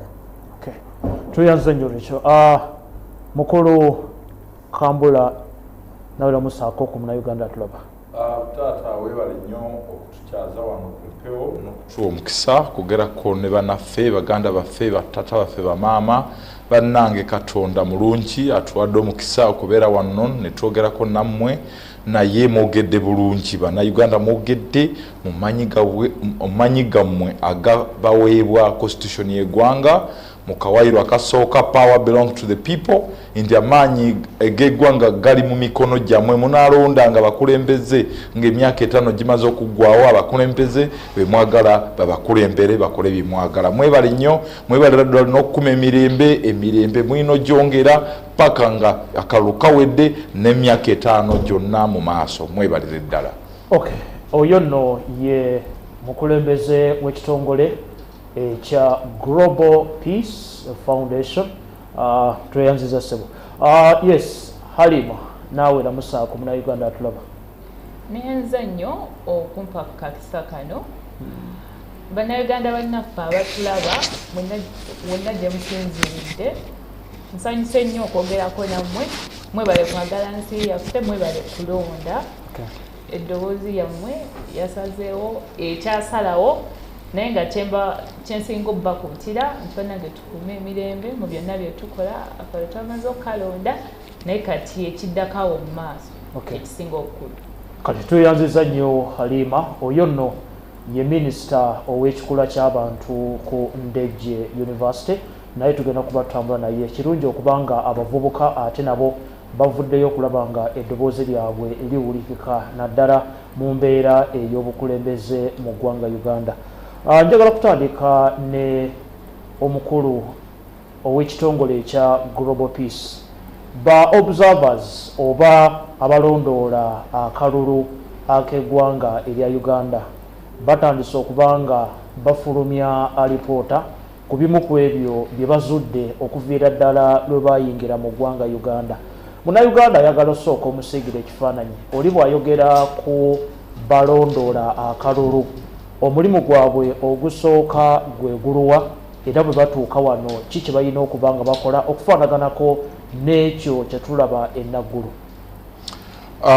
Observer Global Peace Foundation baweebwa omukisa okulaba nti bayambako okuobservinga akalulu kano nga bwe kagenda otambula mu ggwanga lyonna nabo ffe tuli international tuli nsi ezisooka 52 mu nsi yonna headquarters zaffe ziri mu America naye kitukoze bulungi nti in African continent abo be mubadde mulaba be ba IGAD East African Community mulimu aba African Union ne East African Community so batukoze bulungi so abo fenna tukola mulimu gumu ogw'okubanga yeffe ba witnesses nti okulonda kuno ddala kwaliwo kyekisooka ekyokubiri okulaba nti ebiriwo ebivudde mu kulonda tubi witnessinga n'ensi yonna ffe tulinga abantu nga wonotwala omuntu mu kooti wetagako witness omuntu ono yali ayambadde esaati ya white nti yena amulaba si yenze nzeka z'okuloopa naye waliwo munange aze uno witness twali naye kati obanga olina omusango nga tekuli witness kitegeeza kooti teyinza okukusalawo bulungi so ffe tuli bakalabalaba okulaba nti n'ebiva mu kulonda ddala tubi witnessinga ente byali tweyanziza nnyo mukulu Milton. Njagala tugendeko eyakulembedde akulira ba observers eyaliko omukulembeze w'eggwanga erya Nigeria Jonathan Goodluck yagenda okubanga ayogera era katutwale ennaggulu tuwulire alipoota ye mu kulondoola akalulu ak'eggwanga erya Uganda tunge tukomewo.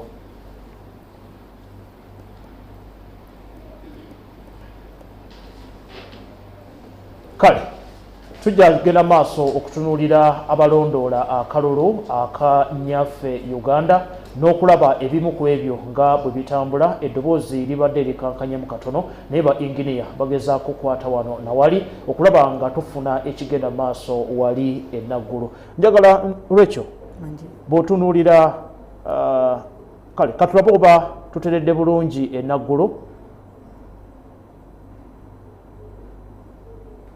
Rachel, ba observers abalondoola akalulu alipoota ozuulidde.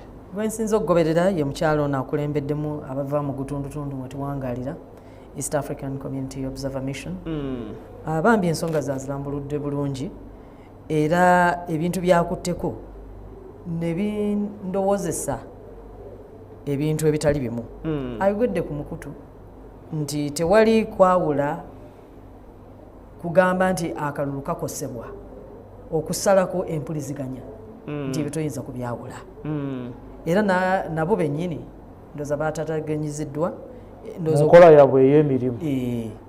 Bwe ndowooza bwe nti kubanga kyogedde emirundi egitakka wansi w'esatu kirabika nabo kyabakosezza. N'ayogera nti ne mu bye baalabye nti enkola ey'enfuna y'essente ezigenda mu kalulu bwe yeetaaga okwanja mu lujjudde. Nti era n'okulaba nti abantu ab'enjawulo mu kulonda kuno bonna ennyingiza n'ensaasaanya etegeezebwa bonna. Transparency mu funding matters. Nti eyo ereetera okuba nti teri yemulugunya nti olabika essente gye wazijja. N'ayogerako ne ku kyokugamba abalonzi okuba nti tebaabangulwa kimala voter education. Ne boogera ku obuuma bwe twassaamu essuubi ate obwatuyiwa. Naye abalala ebyuma bibadde tebibaganya ku nsonga zaabwe kuvaayo bulungi. Naye nze nina ensonga emu ate nga yenkulu ennyo. Ebintu bino byonna muli mbuuza bye byaleese ensonga yange gye ngenda okwanja. Ensonga egamba nti lwaki twandibadde nga tulina miliyoni z'abantu 21 nga we tuli we twogerera kati kirabika abaalonze balinga mu 10. Kubanga ekifaananyi ekisembyeyo tuli mu miliyoni 9. Nze kimbuuzisa abalala 10 n'okusoba baalazeewa. Bino ebintu byeboogera bino byakosezza abandize. Kubanga waliwo ebifo ebimu ng'abantu baakeddewo bulungi naye olw'ebyuma n'okuba nti okubangulwa kuno okunafu abalala balowoozezza nti ekyuma bwe kitakola okulonda kukomawa awo wennyini. Abalala ne balowooza nti obutaba na ndagamuntu okulonda kukomawa awo wennyini. Abalala ne balowooza ebintu ebitali bimu. Naye nze ndowooza ey'ensonga tusaanidde ogyongeramu amaanyi. Obuzibu buliwa kimu kyakubiri ku balonzi namba nnene. Njagala gendako ewa Halima. Mbadde mpulira alipoota eya abalondoola akalulu nga basanyufu nti waakiri mu kalulu kano abavubuka bangi abasobodde okuba nga bakeenyigiddemu nga tebateekeddwako komo nti buli muvubuka yenna yasobodde okwenyigira mu kalulu kano. Bw'owulira amaloboozi ago ag'abalondoola akalulu gwe nga omuvubuka olaba nga eddoboozi lyo lyawulikise bulungi nga bano kye bakapucalinze kye bawadde ensi yonna nti amazima matuufu mu kalulu ka Uganda abavubuka bakeetabyemu. Okusinziira ku turn-up y'abavubuka like this time compared ku guli omwaka oguwedde oba ku mu kalulu akawedde turn-up ebadde nnungi. The turn-up has been so good nti kale njagala njogere nnyo nga nsinziira ebusoga lwansonga nze kenyi gye nalondedde. So wotunuulira abavubuka b'ebusoga akalulu kaleero bakeenyigiddemu nnyo naddala mu disitulikiti y'Iganga. Kino kitulaga ki nti abantu buli bwe baagala nnyo ensi yaabwe like kubanga teri nina okukkiriza nti teri kukulankulana kusobola kujja mu nsi nga ebyobufuzi abantu tebabwenyigiddeemu. So abavubuka buli bwe bajja ne beenyigira mu kulonda kuno mu byobufuzi kibawa nnyo ekyokuyiga. However, ndina n'okwogera ku the element of like abavubuka buli bwe beenyigiriza ennyo mu kulonda abamu balowooza bali bakozesa kukola akavuyo like people use them babakozesa nnyo and that comes back to us ffe ng'abavubuka nti ekitiibwa kyaffe tukikuumye tutya nti okulonda kwabadde kwa mirembe naddala ye waffe era still n'ebitundu ebirala mu ggwanga nga walabye kwabaddemuko kale fine mwabaddemu ebitagenze bulungi naye generally wogezako comparinga n'akalulu akawedde kwabadde kulungi but again ffe ng'abavubuka tuba tweyisizza tutya nti akalulu fine kabaddewo but after that njagala obawa example simanyi oba mwalabye ekyabadde Iganga nti fine eyakutte bendera ya National Unity Platform yeyawangudde naye mu kuwangula twasanyuse nnyo ng'abavubuka basanyuse nnyo ate ne batandika okwokya like ebipande and stuff like that. Yes, byabaddeyo ne batandika okwokya ebipande mu ssanyu ery'ekitalo kati that instigated a lot of tension mu bakuumi b'eddembe. It is alleged kubanga saabaddeyo bulungi naye nawuliddeko gw'omu nkuubo nti waliyo n'abakuumi b'eddembe abafiiridde mu akavuyo. So when you look at such situations nti ffe abavubuka olumu tuvaayo nga tuyina intentions twagala kulwanirira nsi yaffe tuyina very good things to front naye buli we twenyigira mu bikolwa ng'ebyo like omuntu aba atulaba abamanyi nti ffe just tujja kukola kavuyo and stuff kyova olaba nti olumu batulimitingako mu kwenyigira but generally ku mulundi guno tugezezzaako nnyo okwenyigira mu byokulonda n'ebyobufuzi okutwaliza wamu and that was a good thing. Okay, tuyanziza nnyo Halima oyo nno minisita akwata ku kikula ky'abantu ku Ndejje University ng'abadde ayogera ku ngeri abavubuka gye basobodde okubanga nabo beenyigidde mu kalulu nga alipoota eza ebitongole ebyaze okulondoola. Njagala kudda ewa Milton. Tulabye alipoota nga ziraga nti abalonzi baweereddwa omukisa okubanga beenyigiramu nga tewaliiwo kunyigira ku liiso nti ono mukadde ono muvubuka ono alina obulemu ku mubiri. Okusinza ku alipoota ez'abalondodde balaze nti ne ku kifo awalonderwa abantu bano bayambiddwako. Kino kiba kyogera ki eri akalulu akajja aka 2031 oba obululu obugenda okuddako okulonda ssentebe wa disitulikiti n'okutuukira ddala wansi ku kalulu akanaasembayo? Amazima gali nti ripooti nze tubadde n'abantu 200 abali across the country ba observer banaffe nga yenza bakulembera gurupu eyo mu subsidiary preliminaries zengenda okusharingako nga si final kubanga constitution mateeka gano age observing gatwa myezi 6 within 6 months ndowooza bali mu kuwa report so that kubanga siba wano ffe tulina ofisi wano so nja kutwala omukisa obudde obumala okukompilinga report naye ebitonotono byensobola okusharinga okusinzira ku report yetaata nti abalondoola akalulu mu mawanga gonna baweebwa obudde obugere okuwandiika alipoota zaabwe bayina kuzifulumya nga akalulu kawedde bayina kuzifulumya nga tuli makati nga bwe kirabiddwako olwaliro oba kino kyekisoose abalondoola ebyokulonda okufulumya alipoota nga ne final result eza presidential tezinafuluma? nga ekyo ngenda kiwumba nga diplomat ngangamba nti kyendibadde kirungi akalulu ne kabalibwa ne kagwayo ab'emisango nabo ne bagenda mu bya kooti biki n'ofulumya report kubanga report eno ekwata ebintu ebya campaigns nga banoonya akalulu mu myezi gyejo nga mulonda ne post election process yonna eyo yonna so bwogifulumya report nga ebintu ate ebikulu ng'okwanawusinga tekunaba eyo report kunze professional international mu nsi yonna nina grade 1 standard eba ya kibubwe kubanga ebi-communicating oba ebi-informing report eyo ebikulu tebanabakola ki kufuluma kubanga olina okumanya ne wiina sawa zino tunaba kumanya wiina kati nze siri yanguzi siri kati ndi ku international teri muntu agenda kunkwata omumwa ndeke kwogera ki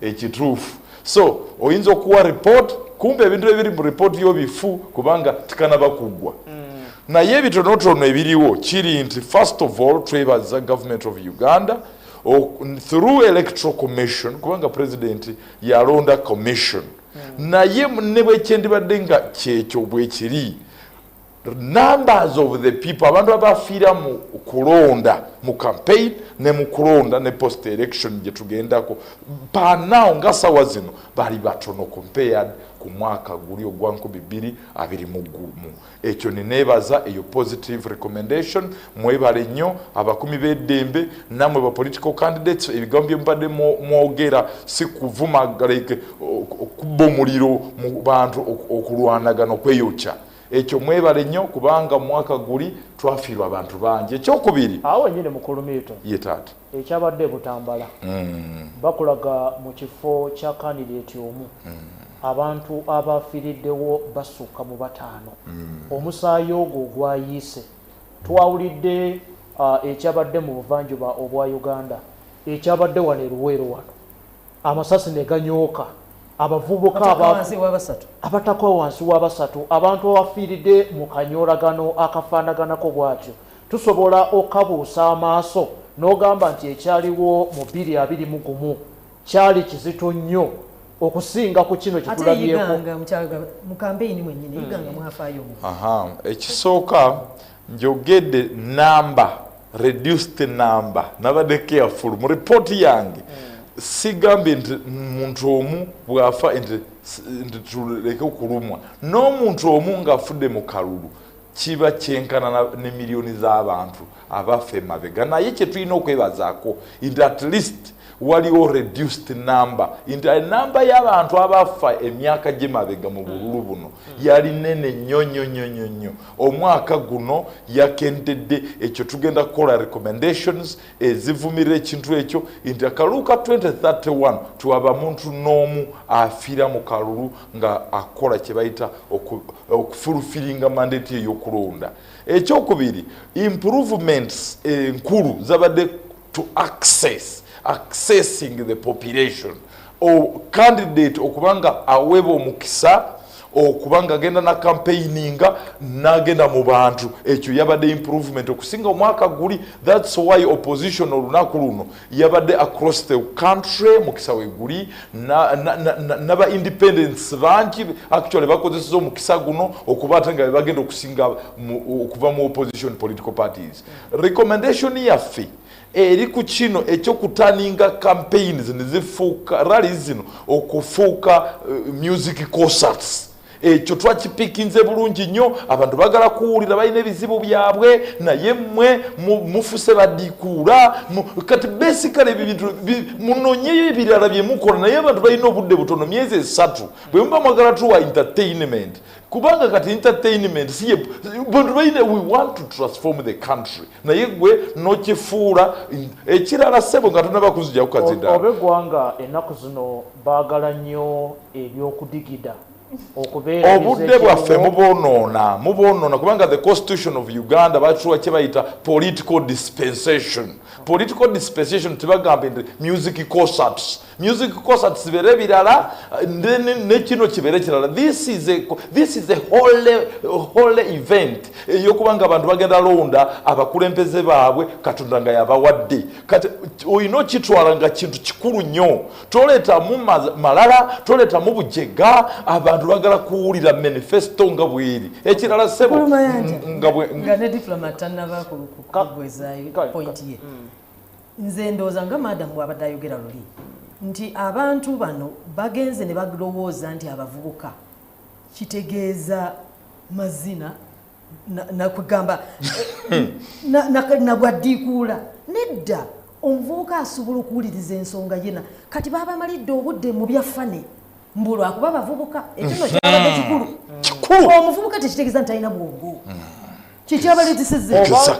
Rachel nze ndowooza nti oba oli awo bakandidates bano batunulidde embeera nga bwetambula nti message gye bayinza okutuusa eri abawuliriza baabwe nga mulimu abavubuka abakadde n'abantu bonna kwe kusooka okwogera nabo mu music naye nga message yaabwe esobola okuyitawo mu bibiina basoosawo music kyoyina okumanya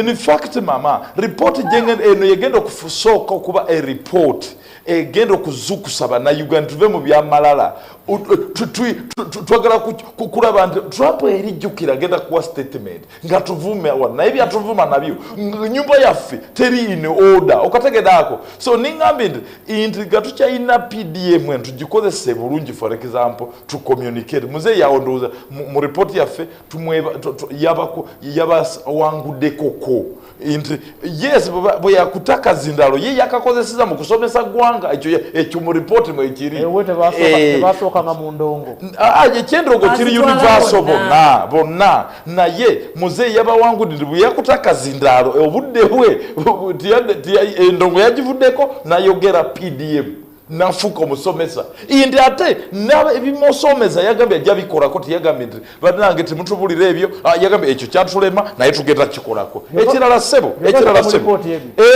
bibeere mu ripooti si ripooti byonna tugenda biteka ekirala sebo kino ngamaliriza waliwo kyebamanyi democracy eringa nyumba built in progress it is work in progress naye waliwo akantu kano ka internal bickering internal conflicts internal wars ezigenda okulemesa political parties zino okubanga zisitula ate nezikozesa omukisa gwaki ogwa political parties and dispensation so ogenda kwesanga kati tugendayo mu movement nze ndaba mu myaka 5 awo tuddayo mu movement ndi ba independence bajja kutuka nga bebanji mu parliament tunatukayo mu 5 ndoza tujja kwera omukulu wa kiraba so ningamba ndi bwe tuba tugenze mu kalulu yes all of them were political leaders from political parties naye ku parliament bakugamba nedda tukyagala bibiina twagala ate bantu individual merit kati ekyo mu report bwe nkigatta mu report of political candidates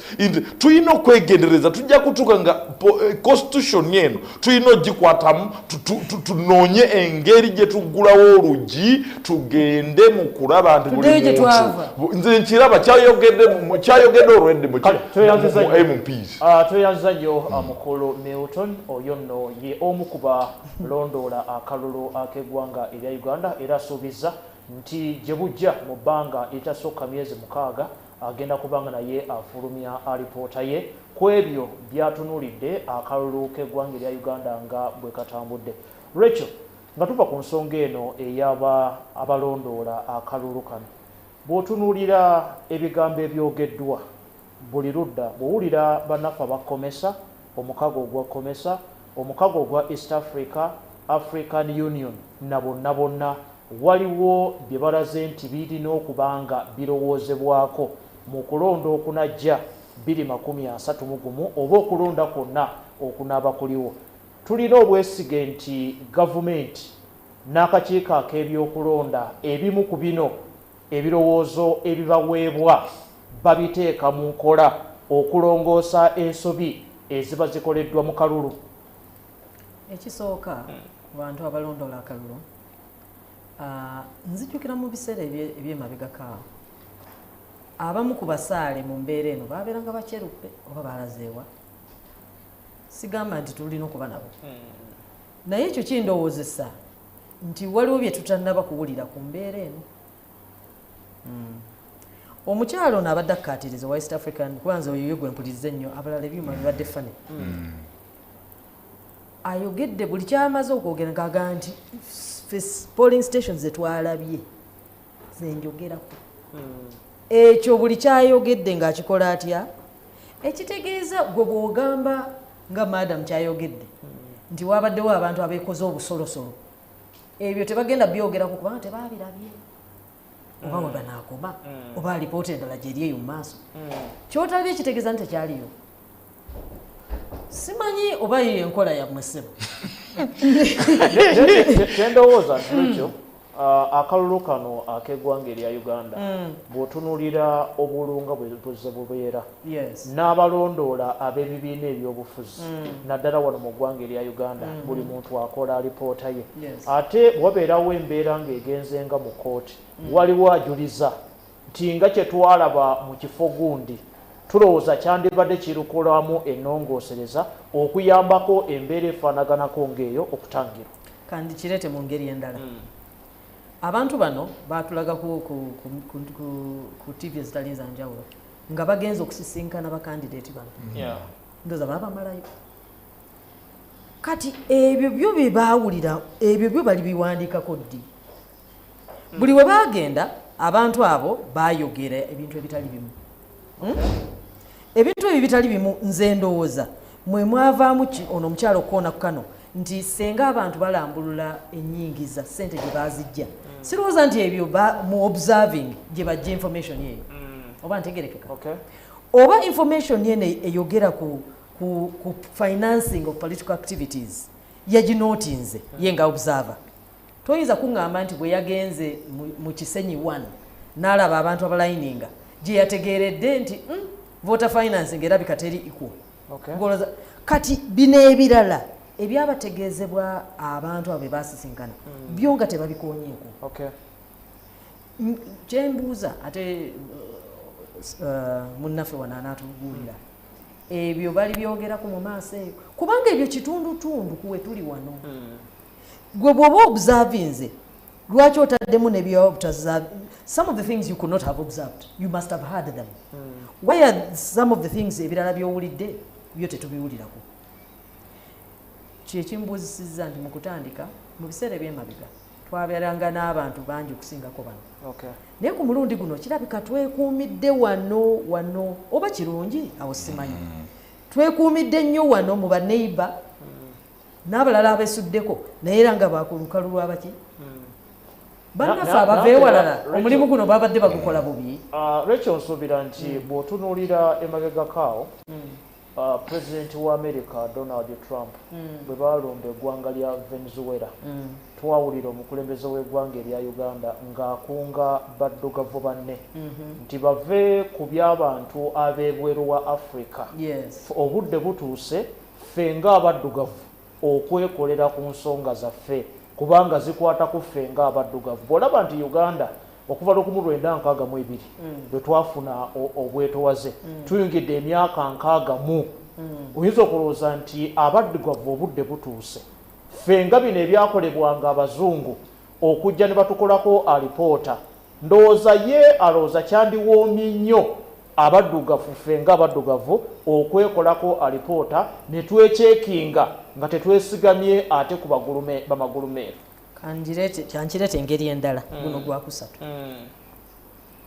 ensonga enkulu ennyo ezitaataaganya demokrasiya mu Africa sinnaziwulira mu alipoota kyendiko naddala wano Uganda byawukana ebiri wano si byebiri mu Angola naye bwe kiba nga tukkiriza nti obusobozi obwerondolera ensonga zaffe buli mu ffe tukikole n'obuvumu waliwo ebitanyuma naye ng'olina okubyogera kubanga byabaddewo ate era ndowooza gwe mulimu ogubaleesa sinnabiwulira oba nze sibulidde sinnabiwulira kuba balowoozebwa okuba nti bo oyisizza wano olw'okuba muntu munno ebyo nno waliwo kyebaleseeyo kyebatataddeemu byebingi kale Rachel Takali agamba nti alipoota ez'abalondoola ndowooza mukulu Milton gwe mwalipootayo gezaako kapchalinga naddala Rachel byagamba nti banno bano abasoose okuyitaayitamu akazigo kangi. Yes, naye point nga bwempa omuzindalo mama wange nti waliwo ebintu ebikola elections kati bwewaberawo vulugu kireete so that report kitundu naye problem weeri nti tojja teekamu ebintu byotolabye ate bali mu mahoteri ate ekyo olina okumanya perimeters ate ne bwewandika ekintu kyatalabyeko takirinako evidence so kitegeeza ne bweba court ejja kubesinga ku report ye naye nga report eri false. Kankubuuze, do you think mu observation yeno polling station gye bagenzeeko yabadde asobola okutuula awo naga financing yoona erabika ndowooza teyafuna emala just by looking? Yes, he can pick it. Asobola okiraba mu ngeri eno bw'aba waliyo gye bagenze n'alaba nga waliyo candidate ajja n'omugugu gwa ssente n'aweereza abantu ku layini n'atema. Asobola okugenda n'alaba nti ono obulango bulinga 10 ku TV naye oli kompitita we tewaliyo n'akamu. Kati tweyanziza nnyo mukulu Milton. Njagala kumaliza ku nsonga eno ne omuyizi okuva ku Ndejje University.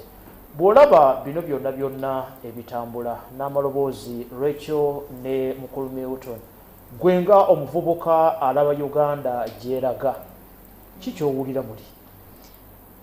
Kale okusooka njagala okwogerako ku nsonga gye mbadde mwogerako eya ssente. Nali mu kalulu akawedde ak'ekitongole ekitwala abayizi bonna mu Uganda, aka Uganda National Students Association, era nali ndi mu kwesimbawo okubeera speaker waabwe. Naye mu kunoonya akalulu wano buli we nagendanga ku ground nga kye basooka okubuuza oyina ssente? Tonyumya birala.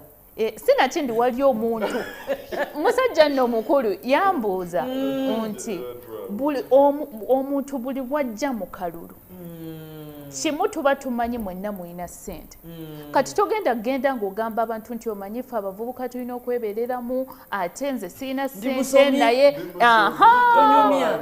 yes kati already yeno mindset gye tuyina already bano abantu be twali twogera nabo baali bakulu kati olowooza omuvubuka aba afunamu kyekyo.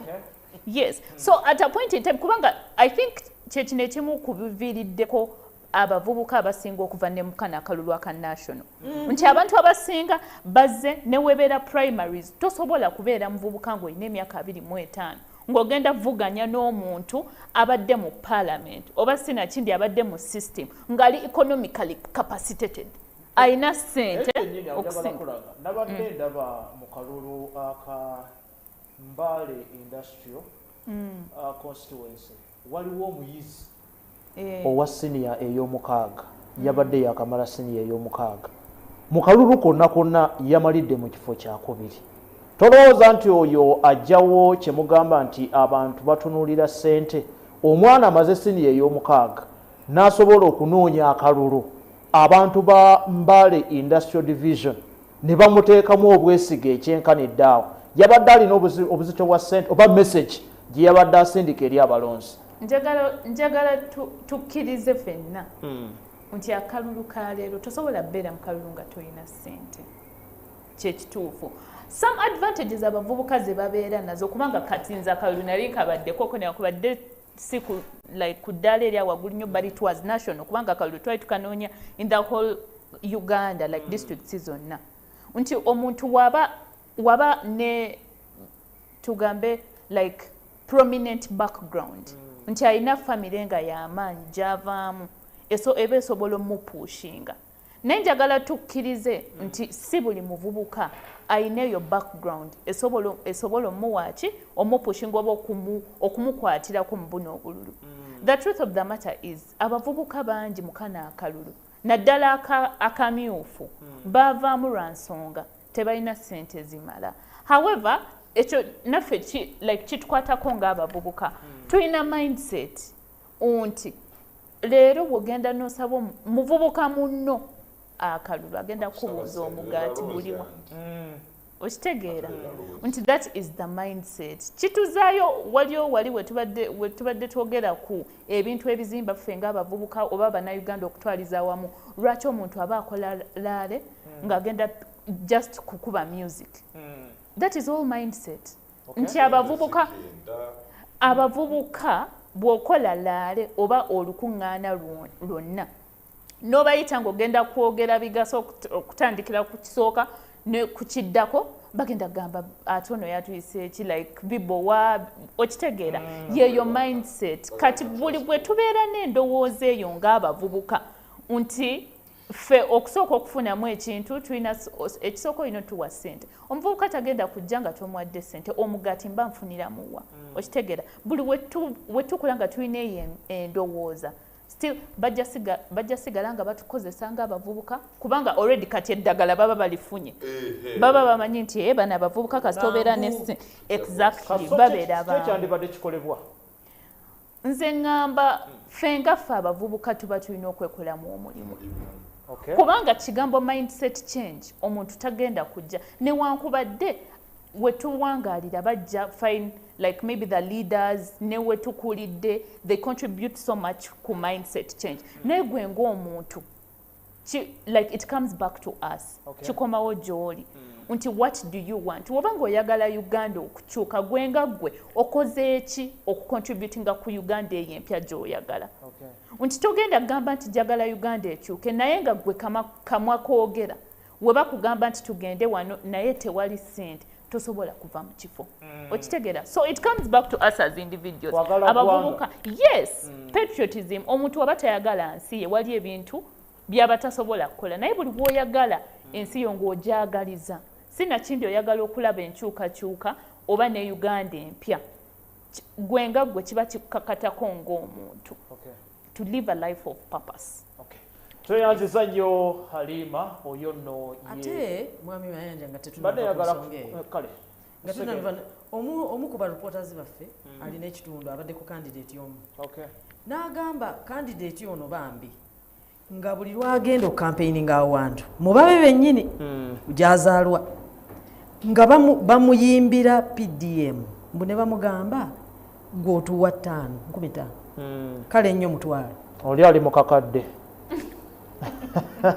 So ndowooza tulina ebyokuyiga bingi bwe tutambudde mu kalulu kano naddala eri emitendera egy'enjawulo eri abavubuka abayaayaana okwenyigira mu byobufuzi n'ebifo ebyobukulembeze okulaba nga gavumenti eyongeramu okubagezaako okubakyusa endaba yaabwe ey'ebintu. Guno omulimu gusobola okukolebwa gavumenti eya wakati ebibiina ebyobufuzi ne civil societies okusobola okubanga basomesa abaana ab'omulembe guno butalowooza nti buli kimu kyonna kyonna kitandika na nsimbi era ndowooza nti yetunagenda maaso eyo tunasobola okubeerako ekyenjawulo kyetufuna naddala ebyokuyiga senga tubeera bannayuganda abaagala okuyiga. Njagala okukyusa obuufu tutunulire embeera ey'akalulu nga bwe katambudde. Tulina bannayuganda abaakayingiddemu abaakawangudde tubayozaayoza ku mitendera gyonna kasita oba nga kandidate wo yasobodde okuba nga awangudde muyogeeyoge naye era tuwuliddeyo abatakkaanya n'ebyo ebyavudde mu kalulu nga batandise dda okubaga n'okwogeraganya ne bannamateeka okulaba engeri gye baddukira mu mbuga eza kkooti okulwanirira obuwanguzi bwabwe nga bagamba waliwo ebitaatambudde bulungi mu kubala obululu n'enteekateeka yennyini ey'okuyingira akalulu. Kye balina okukola kwe kuddukira mu mbuga eza kkooti. Waliwo abo abakkiriza nti bawanguddwa naye twagala okutunuulira Uganda eva etya mu kalulu ne bannayuganda bamu we twogerera essaawa zino batya n'okudda ku mirimu okuggulawo amaduuka nga bakyayinawo embeera ey'obunkenke. Njagala kutandika ne Rachel. Embeera efaanaganako ng'eno tusobola tutya okuginogera eddagala okukkiriza nti akalulu weekali waliwo ayina okawangula waliwo ayina okuwangulwa naye afunamu obulamu obulala. Mwami Mayanja ebiseera ebisinga kasita ekintu kiba kikwatiddwa mu ngeri ey'obwerufu omuntu ne bweyeekolakola obuntu yennyini mu biseera bye eby'eddembe ye nga ye amala neyeekuba mu kifuba n'abuuza omwoyo n'akkakkana ye nga yennyini ye nga yeenoonya neyeezuula. Naye kasita owa kyansi omuntu okulowooza nti awo saategeddewo awo mwemuva ebyaffane mwabaddemu amakuuli ebyo kasita balwana ennyo ku nsonga y'obwerufu. Tulina ffe nga bannayuganda okutegeera nti cycle ey'ebyokulonda eba ya myaka 5 si nnaku 2. An electoral cycle is 5 years. Njagala ekyokulabirako omuntu nga mukulu Kyambadde yakomyewo omukulu Nabakooba Erioda Tumwesige among others ne mukulu Tumukunde yeyeebudde naye n'akoma mu ngeri n'olwo Nakawa mukulu Luhindi. Abantu abo bukya balemererwa okutuula mu bifo mwebyo baali babadde bakampeyiniga obutasalako babadde tebatudde kati anti ogambye tukinasalirwayo eddaga kiba kyetaagisa electoral commission okutandika okuteekateeka akalulu kano ku Sunday kubanga leero bakalangirira leero batandika okweteekerateekera aka 231 ku Sunday si mu 2030 this Monday they should begin actively okuteekateeka akajja n'okulaba ngeri ki gye baddamu ebyo ebibuuzo ebibalemeredde. Naye buli ebintu byonna bwe bituuka mu kaseera akasembayo byonooneka byakubirira bukubirizi byonooneka. Kyova olaba nti n'abantu bennyini abanoonya obululu buli lwe balinda mu kaseera akasembayo abantu n'obagamba ate nze mbadde ng'oli yatandika myaka 5 amabega kiba kizibu. Kyova olaba nti mwami President Museveni obuwanguzi obwo yatandika okubunoonya myaka 5 amabega. So far ali mbitundu 7 n'obugwamu ne beekolamu omulimu mobilization ne bagizza bujja okuddayo okwegayirira abantu babaddiremu. It has been a 5-year process. Nzijukira nga ali ne mukyala we nga asaba ekisonyiwo. Byonna ebyo bibadde kitundutundu. It has not been accidental.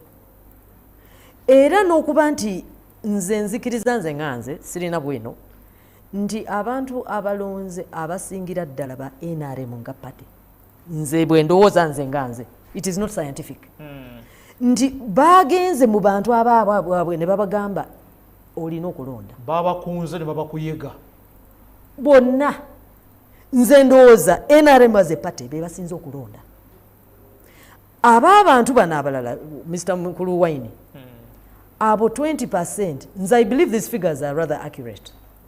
Nze ndowooza nti 20% of abantu abalowoleza mu wayini be balonze. It does not mean those are the only supporters of that person. Kubanga bw'olaba nti half the voters are not accounted for.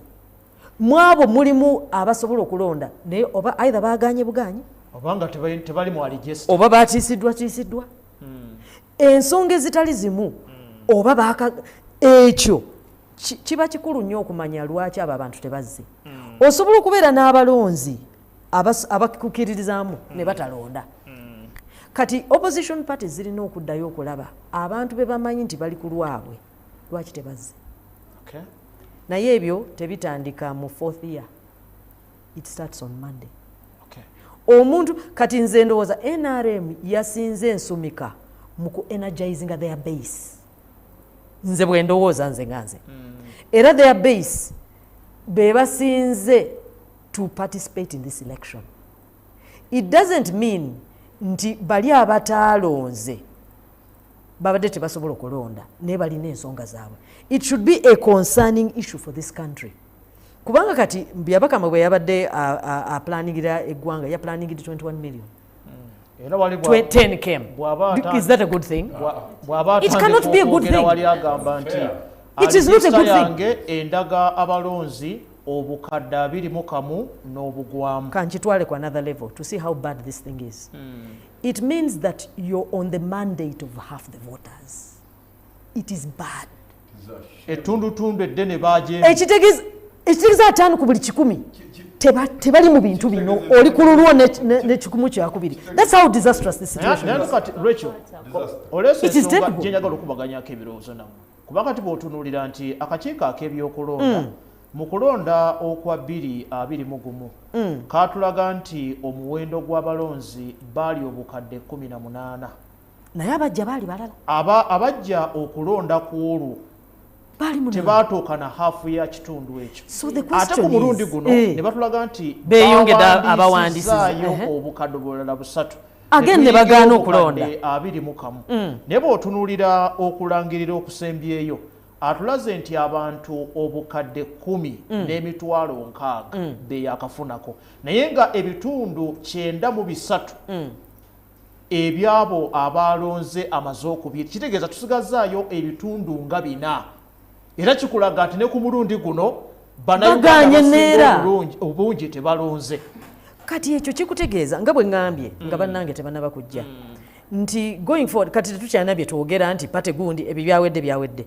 naye twagala okumanya kitegeeza ki gavumenti okubeera nga eri ku half the endorsement of the voters kitegeeza ki awe tuli awo mukulu Milton tutunuulira akalulu lekyaleesa ensonga eya namba z'abalonzi nti bw'otunuulira abalonzi abagenze mu kalulu kano ng'ovudde ku bali abeesimbyewo betwagala okunyiga emitima n'okusanyukako n'abo abawanguzi naye omuwendo gw'abannayuganda abagaana okwenyigira mu kulonda and point erindi Rachel Webali, you are very good political analyst. Thank you. Point erindi biki bye mutuletedde ku menu yetulaga oba tugende nkube tukube dikula kati nze omuntu nganze nina zi PhD zange ntegeera thesis z'eggwanga okuzimba eggwanga njagala ngende mpulirize candidate wange first of all wa eri mba candidate engeri gye mwabasosolamu mulimu budikula bingi kati when you see idiots nga be balina microphone ekyo nja kireekawo kubanga that is what the president of Uganda byabaddeko abadde agenda across the country ne mukyala we naye nga ffe tufuse okukozesa constitution zetu tugende tusomeze bantu tugenda vuma buvumi kwata wakati kubeeri rale oli ne bamukubamu oluyimba bintu kikaki Uganda sawa zino twagala competinga ne America twagala competinga ne China twagala competinga ne Russia ula America yakoze B12 egula billioni $1 bo bali mu kukola zi nuclear owulira nti who is taking which katale aka technology artificial intelligence house made batadisova mu nsi ebima byebifumbe waka so that omuntu abeera n'obudde obukola ebirala ffe tuli mu bya kwata wakati no kati nze maze degree zange jukira education abantu basomye bali waggulu eri naye mmwe munnalowooza nti abagenda tukulembera babere badikuula kati noonya engeri gyenziramu muganda wange ono nti embeera erina wansi nti kati bw'oba ng'olina half of the mandate eya okukulembera ensi nawe toli safe kitegeeza bw'oba nga emyaka gino 5 girina olina okuzaayo civic education okategedaako Uganda Human Rights Commission bano abavunaanyizibwa mu kutusomesa okubangulwa Uganda bategeere okwagala ensi yo okukola ensi yo okusasula omusolo okulonda okwesimbawo okubanga n'ebino bya S6 bino ng'ate tugamba nti abantu bali more educated than yesterday kitegeeza ate naffe bwe tugenda mu parliament and opposition yeebakanye ku kintu ekyo simanyi lwaki nze ekintu ekyo nja kwegenda mu parliament oba nyombe buyombi oba neyiweko petroli sibimanya ndiwe civil society njagala parliament wagendeyo emitwe emikugu nga batono naye nga bakugu naye bagenda bawulira motoka batuwe $2,000,000 bagenda zibawo ekyokubiri sebo mukulu Milton bw'oba otunuulira okulonda kuno kwe twogerako palamenti eye 12 yatandise dda okumanya ababaka abagenda ogituulamu. Mulimu abavuddeyo ababadde abagundiivu mu paalamenti eyo, tuleese omugigi omupya. Ate gwe omugigi omupya oguze mu paalamenti n'ogugenda mu local councils gw'oguyise gwabaddiikuula. Point eri nti bw'oba oyagala kuddamu mwanyinazi sawa zino debate egenda kuddamu mwanyinazi embeera mbi to the extended kati oyagala ebyobufuzi bikyuke naye etteeka toyagala likole ki kubanga etteeka liriwa standard naye bw'oba okyalina bano abagatirira nasomako S1 kati nenkola ne mugigi n'agatagata equivalent oyo anakukolera ati a research based policy inti abantu sawa zino tugenda mu $500 billion economy. Umache ekitegeeza by 2050 myaka 24 awo Uganda ino kubanga eri $500 billion economy. Kitegeeza inti ebyokulonda byaffe nabyo bikole bikyukemu. Inti kati report gyengenda obawa erimu akantu kano akagamenti okulonda kw'abantu waliwo ekibuuzo nti bangi kubo bali balina kye bayita predetermined mind. Ngejjagala okawulirize alipoota ogiwaani gavumenti bannayuganda government electoral commission inti bw'oba twakoze questionnaire naye buli muntu gwe tubadde tubuuza